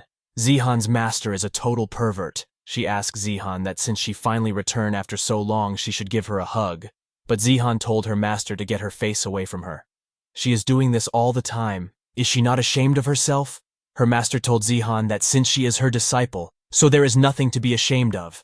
She asked Zihan to come and show it to her, that after going out for so many days, did her melons get any bigger? Zihan back off from her. She asked her master, how can she be so shameless? Her master smiled and said, all right, she will stop messing with Zihan. She asked Zihan to tell her what happened. Why did Zihan come back all of a sudden? Zihan told her master that few days ago, a martial artist of the body tempering realm has easily killed a ghost general. So she wanted to find out who he was able to do it, but he attacked her instead. Zihan was nervous and told her that the most importantly that guy looks like. Her master asked her looks like who. Zihan told her master that when she was a child, the one who broke into their sect and escaped, that guy looks like him. Her master smiled, and her eyes turned blue. She said great, he finally showed up. She asked Zihan, what is the name of that person? Zihan said his name is Ayaka. When she said that name, her master released her demonic aura. She told Zihan to go and bring the 11 old guys over here. Because the little devil has appeared, she looks like she has awakened her inner devil. On the other hand, at the Yin-killing sect headquarters, Vice Sect Master greets the Patriarch. He reports to Patriarch that the spies from Wanluo City has reported that yesterday someone attacked the guards of Wanluo City in the middle of the night. They claim to be from their Yin-killing sect. Patriarch of the Yin-killing sect, Li Wuxia, was very angry when he heard that. He asked Vice Sect Master did he find out who it was. Vice Sect Master was very scared to see Li Wuxia angry. He said he have investigated clearly. It was the organization of Abyss who sent the attack, and claimed that they were from their Yin-killing sect. The entire city of Wanluo is now under a strict guard. He is afraid it won't be long before the place where the disciples of their sect are hiding in Wanluo City will be discovered. Li Wuxia get more angry when he hear that. He shouted that those son of a bitch. How can they do such a thing? He asked Vice Sect Master. Where are the killers? While shaking, Vice Sect Master told Li Wuxia that including the leader, the Blood Fiend group were all dead. Li Wuxia was surprised that someone was able to kill a martial king, Realm the Blood Fiend. Could it be Wang Guxuan the one who killed them? Vice Sect Master told Li Wuxia that they all died at the hands of the demon sect. Moreover, Abyss had sent many people from the martial king realm before. They said they were going to assassinate a kid named Ayaka, and those killers without exception were also disposed of by the demon sect. All the anger of Li Wuxia turned into fear. He asked Vice Sect Master again if he mean that bastard Abyss used the name of the Yin-killing sect to provoke the demon sect. Li Wuxia was to high with emotion. Vice Sect Master, ask him to please calm down. He said that those people were already dead. Even if the demon sect is powerful, it should not be. Li Wuxia shouted and released lots of spiritual energy. He told Vice Sect Master that he know nothing. The demon sect is not the demon sect of the past. Now the demon sect is more difficult to deal with than God of martial arts. Wu Shen, all those martial king realm fools who were killed, isn't that enough of an example for him? All the things in the room got destroyed because of Li Wuxia's angry. Everyone were on their knees. Vice Sect Master asked Patriarch to calm down. When Li Wuxia calmed down, he told Vice Sect Master to prepare a gift. In 3 days they should go and apologize to the demon sect on the ancient heavenly demon peak. All the elders were shocked when they hear that the demon lord has appeared. Old demon Jing asked Zihan's master Jiang Yunzi if what she said it. Hua Lancheng said that Jiang Yunzi is so obsessed about the demon lord, she just want to catch someone and say he's the demon lord. Jiang Yunzi said, what, don't they believe her? She told them that it was Zihan who met him. According to her description, this person has a 90% resemblance to the demon lord. There is no mistake. Zihan is Jiang Yunzi's disciple. Elders remember, Zihan is already at the emperor realm. They all have the same thought. Why did the demon lord appear in front of Jiang Yunzi's disciple? Elder Kuei-Zhen said that the demon lord has disappeared for several years. He don't know why he left in the first place. Elder Jing said that the demon lord is used to being idle. He must be unwilling to stay in the sect all the time, but in Elder Jing opinion, demon lord will always be the patriarch of the demon sect. He is the person they admire the most and worth following in his life. Jiang Yunzi said that whether that person is demon lord or not, she will go and find out by herself. There is another matter at hand. The ghost sect has been very rampant lately. They're repeatedly harassing demon sect's territory. It's time to eliminate them. Elder Hua Lanchang asked Jiang Yunzi that how come the people of the martial god temple don't look after them. They allowed ghost sect to haunt the territory of their demon sect. Jiang Yunzi told Hua Lanchang that martial god temple is really not very peaceful lately. She heard that there is no tranquility in Wanluo City. All kinds of forces are mixed up. Elder Jing said that 10 years ago, the yin-killing sect poisoned over 100,000 people. He remembered back then, the martial god temple was so angry about this. Even the martial god army was sent out. But this yin-killing sect fled faster than a mouse. Even if the martial god temple is good at frontal attack, but they are not good at catching people. However, to be able to survive is also considered a bit of a tactic. Elder Jiang Quan asked him that what's the problem? Isn't killing them as easy as crushing ants? While they all were talking, suddenly a demon sect disciple come greet sect masters. He reported Tigat, one of the masters of the yin-killing sect, requests an audience.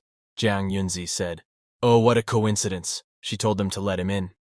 Vice sect master of yin-killing sect greets all the sect masters of demon sect. He was shaking in fear. Jiang Yunzi asked him why did he come to the demon sect. Vice sect, master of yin-killing sect. Thought Jiang Yunzi mean to said that he should confess and explain himself.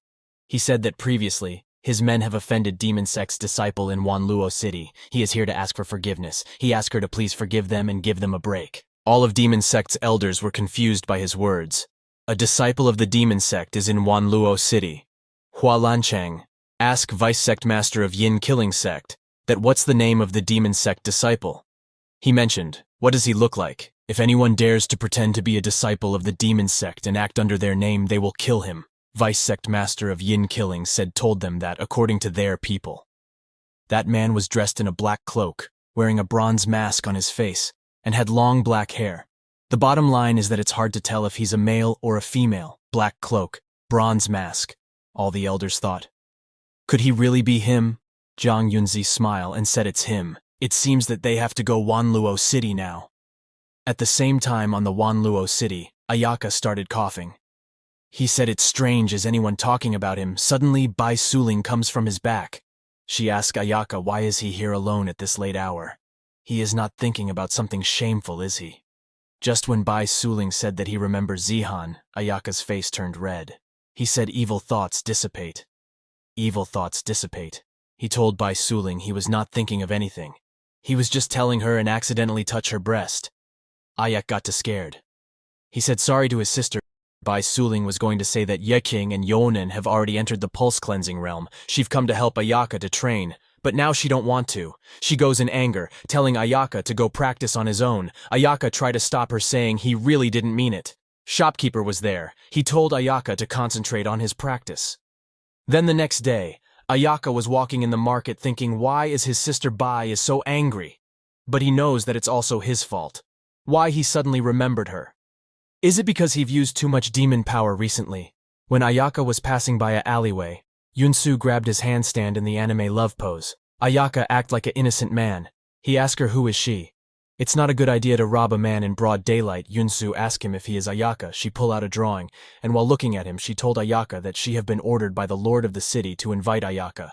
Ayaka asked her if she one of old man Wang's people. He look at that drawing. Ayaka get to angry. He fold that drawing and ask her that. Could the picture on this paper be him? Ayaka said today. Even if the emperor comes, he will not admit that it is him. Yun-Su control her smile. She told Ayaka that the lord of the city has ordered her to take Ayaka there. Ayaka again, act like he is an innocent man. He said it so suddenly. He is a little scared. Ayaka's beauty hit Yun-Su on tie heart. She thought, how can he be so cute? Is he really a boy? Are all boys nowadays so soft? Ayaka again. Get normal. He asked Yun-Su that if City Master Wang is looking for him for something, then would she please lead the way for him? Yunsu asked Ayaka to please come with her sometime later at City Lord's palace. Yunsu told City Lord that she have bought Ayaka. City Lord thanks Yunsu for her hard work. He told her that she can go down first. When she left City, Lord started calling Ayaka, little brother. He asked Ayaka to come on and sit over here. Ayaka sit and asked City Lord. That City Lord must have asked him to come here for something important. So let's skip the pleasantries and get directly to the point. Then City Lord Guy straightforward. He told Ayaka that last night the guards of the North City were attacked by the Yin killers. In Ayaka's opinion, what is the purpose of their attack? Just as Ayaka thought, it's about that shit. Although Ayaka know the mastermind is the organization Abyss, but he can't say it explicitly. Ayaka have to think of a way to guide City Lord.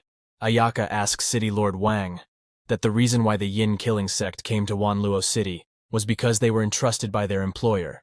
But have City Lord ever thought about the fact that a sect like theirs, which cannot be seen in the light of day, why did they attack the city guards with such fanfare? The whole city was in an uproar, and everyone knew about his. City Lord asked Ayaka if he mean. Ayaka told him that although the Yin killing sect has been hiding for nearly a decade, but the reputation is not inferior to that year. If anyone can capture the Yin killers and bring them to the martial god temple, it can be said to be a great achievement. Everyone know in their heart that Yin killing sect colluded with the ghost this time. There must be someone who is in charge of them, and this sudden attack on the city guards is not the style of the Yin killing sect. So, isn't the answer obvious? Someone is trying to get rid of Yin killing sect. City Lord asked Ayaka if Ayaka mean that someone is deliberately framing the Yin killing sect for everything. They all turned against each other. Ayaka said bingo. That's exactly what happened. City Lord said that little brother Ayaka is really a hero. He said he will send someone to find out the identity of the mastermind immediately. He think they will be able to find out in a few days. Ayaka smiled because he already know who he is. Ayaka stand up and said to City Lord that if there's nothing else, he'll take his leave. When Ayaka was going, City Lord asked Ayaka to wait. He said he originally wanted to invite Ayaka for breakfast. When Ayaka hear work breakfast, he comes back to City Lord. He told City Lord that he is suddenly not in a hurry to go back. He asked City Lord, what are they going to eat later? After some time, Ayaka left the City Lord's palace. Ayaka said that the City Master's palace food was delicious. When Ayaka returns to the inn, shopkeeper comes running to Ayaka. He told Ayaka that something big has happened. Ayaka asked him what happened. He told shopkeeper to take his time and tell him. Shopkeeper told Ayaka that one of his informants sent a message saying that one of the great sects of the Eastern Gods, the Demon Sect, is coming to Wanluo City. Ayaka was shocked. He asked shopkeeper, what did he say?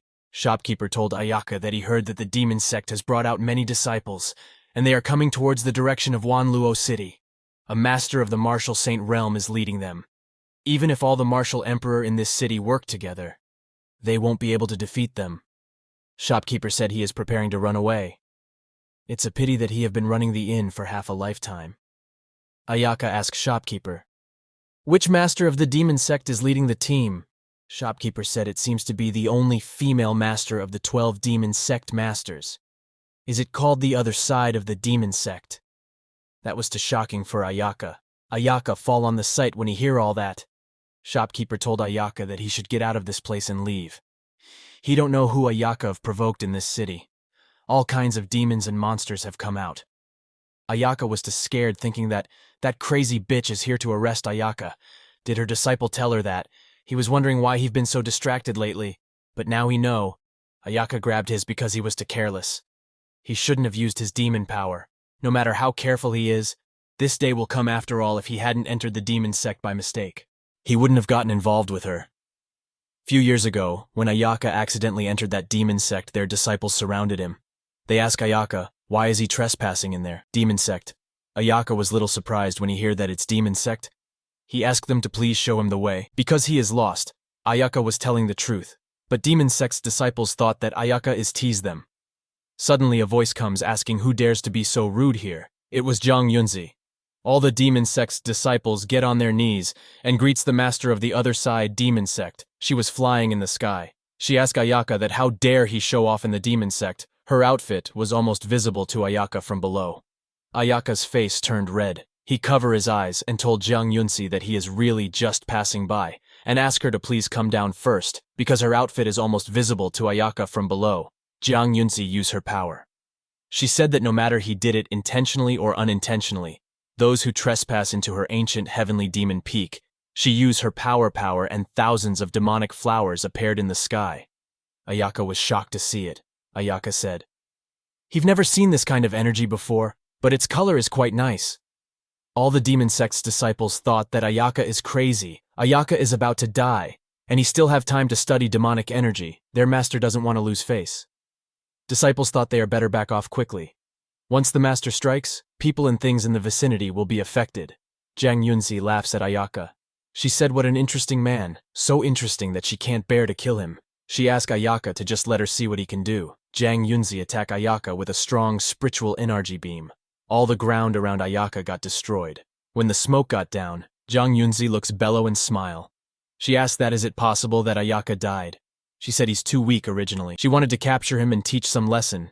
But Ayaka interrupted her saying that she've a very interesting skill. It also comes with a corrosion function. Ayaka was full fine and was also flying behind her. She get away from Ayaka. She asked Ayaka that how came he is not dead. Ayaka flex and ask her if this is all she can do. Suddenly 3 more elder of demon sects comes there. One of the 12 sect masters, Jiang Quan, asked Jiang Yunzi, "Why did she make so much noise? Why can't she even handle a small ant?" Chi Lao-Tu said to him that in his opinion, this person may not be simple because he was able to survive after fighting against Jiang Yunzi. Hua Lanchang laughs and asks them to let's blow Ayaka's head fast. Ayaka asked them to please don't hurt him. He said he is just asking for directions. Why are they so unfriendly, he said. He'll leave now. Shi Lao-Tu call Ayaka kid. He asked Ayaka if he think the demon sect is a place where he can come and go whenever he want. He throw a spider net on Ayaka. Ayaka got in the spider net. Ayaka told them that they are going too far. They doing the wrong thing, and they don't allow people to know the way back. Shin Lao-Tu fly towards. Ayaka saying excessive. There's more to come later. Jiang Quan said he thought Ayaka was so strong because he blocked Jiang Yunzi's attack. In the end, he fell into the hands of old man Sure. He said it's disappointing, but just as he said something and purple light hit him hard. He hit the rock behind. That purple light was Shin Lao-Tu who come when Ayaka hit him. Both Jiang Yunzi and Hua Lanchang were shocked to see it. Ayaka get free from that spider net. He asked them if they want to play a bondage game with him. How dare they forced Ayaka to do this? Hua Lanchang said this man actually was able to defeat old man Sure. It seems that he has some real skills, he said. He feel the desire to fight against Ayaka. He throw a demonic energy beam at Ayaka. He want to play with Ayak. But Ayaka also throw a beam. Both of their bin collide with each other, but Ayaka's beam was too strong. It destroyed Hua Lanchang's bin and hit the rock behind Hua Lanchang. Hua Lanchang was too shocked. He said it's not good. Who the hell is he? Why is he so strong? At least he must be at the level of martial saint. Jiang Yunzi started laughing when she see Ayaka's power. She said, Ayaka is really interesting. She is curious about why she haven't seen him before. In that case, Jiang Yunzi gathered all her demonic and make a demonic energy longsword. She used all their demonic energy. When Ayaka saw that he thought that, why did it turn out like this? This woman is a crazy person. All the elders were shocked. They said that Jiang Yunzi is crazy. Does she want to destroy the entire ancient heaven demon peak? Elders told everyone that if they don't want to die, they have to join him and open their shields, or again they'll die without a single trace left. All the elders and disciples of demon sect make a shield and hide in it. Jiang Yunzi attacked Ayaka with her demonic sword.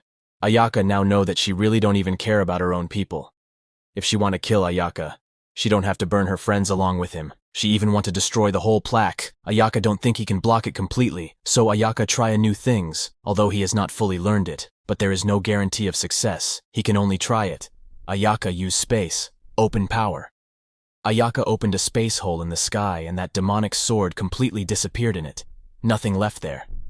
Not a single bit of demonic energy. All the elder were shocked to see that. They thought, if they are hallucinating, demonic sword seems to have disappeared.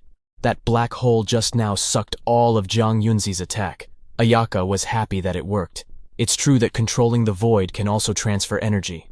Although this move is still very flawed, but it was very successful just now. On the other hand, 100 miles away, a certain sect Ayaka's black hole opened there. And that demonic sword hit that place. Void control relying on the laws of space to manipulate the void and shift attacks. However, at the beginning the attack is transferred to a random location. Ayaka said, It's done. He asked if any of them still want to fight. If not, he is going to leave. Jiang Yunzi, loose consciousness and was falling, but Ayaka catches her. She have tried to hurt Ayaka, but she harmed herself. Ayaka thought, is it necessary to go this far? What a crazy bitch. Ayaka give Jiang Yunzi back to demon sect elders. He told them that he can take back this crazy woman. He have to get out of here before she wakes up. He told them to keep a low profile next time. He is a passerby, then they are so bully him. Demon sect elders' eyes shine brightly. The demon sect has always relied on the 12 demon sects to maintain. It has not been able to have a decent ruler. And now this person, a group of several sect masters, can't even able to defeat him. All of them have the same thought. They get on their knees and said that thousands of years, all demons have a common master, supreme heavenly demon. The entire demon sect greetings to the demon lord. They started calling Ayaka Demon Lord. Ayaka was shocked to hear that. He is angry to this day because of this. Since then, he've jumped into a black hole called the demon sect. It is not only that he need to sit in the ancient heavenly demon peak, but it's also hard to run away. Jiang Yunzi, that crazy bitch, still looking for him to take him back. As Ayaka was sad, Qin Yuyin called him from behind. Mu Yuqing and Bai Suling were also there. Mu Yuqing asked Ayaka, where have he been? They've been looking for him all morning. Ayaka said he went out for a stroll. Bai Suling asked Ayaka, did he hook up with a beautiful girl? Qin Yuyin said she saw Ayaka sneaking around. Ayaka must be hiding something. She asked Ayaka to tell her the truth. Did he go to the flower house? Ayaka was too scared. He said, how is it possible he don't even know which way is the door of the flower house while they are talking? Some customer of the inn said that these 4 sisters are all together every day. It's really eye-catching. Lately they've been coming here every day to see them, and one of them is dressing as a man. They are treating her as a man. This is a new way to play. They said that this type of private personality will be reversed. Lilies bloom. While they were imagining Ayaka got there, both of the customers were too scared to see Ayaka. Ayaka beat them up. Bai Suling that this time they will let Ayaka go, but he should not run around alone again. The city is not so peaceful now. She'll go and find out what's going on. She told Ayaka to stay in the inn and wait for her news. Ayaka said yes. He know he was going to sleep in his room. Ayaka was sad because he don't have the heart to run around now. That crazy bitch Jiang Yunzi will be here soon, so Ayaka need to be prepared first. Shopkeeper gave a paper to Ayaka and told him that this is the news that was sent by his informer. The letter said that the demon sect's men are now at the Bishan Mountain, 300 miles north of Wanluo City. They will be able to enter the city by the day after tomorrow at the latest. Ayaka thought he have to go out the day after tomorrow to face Jiang Yunzi. If he run away, then the city will turn into dust. Shopkeeper asked Ayaka that he is not really going to stop the demon sect, is he? He said that this matter should be under the control of the martial god temple and the lord of the city. He should not go and get himself killed. Ayaka said to him that it's too late. Moreover, Ayaka is not going to die. He still have the strength to protect himself. Tomorrow night he will go to the Bishan Mountain to intercept them.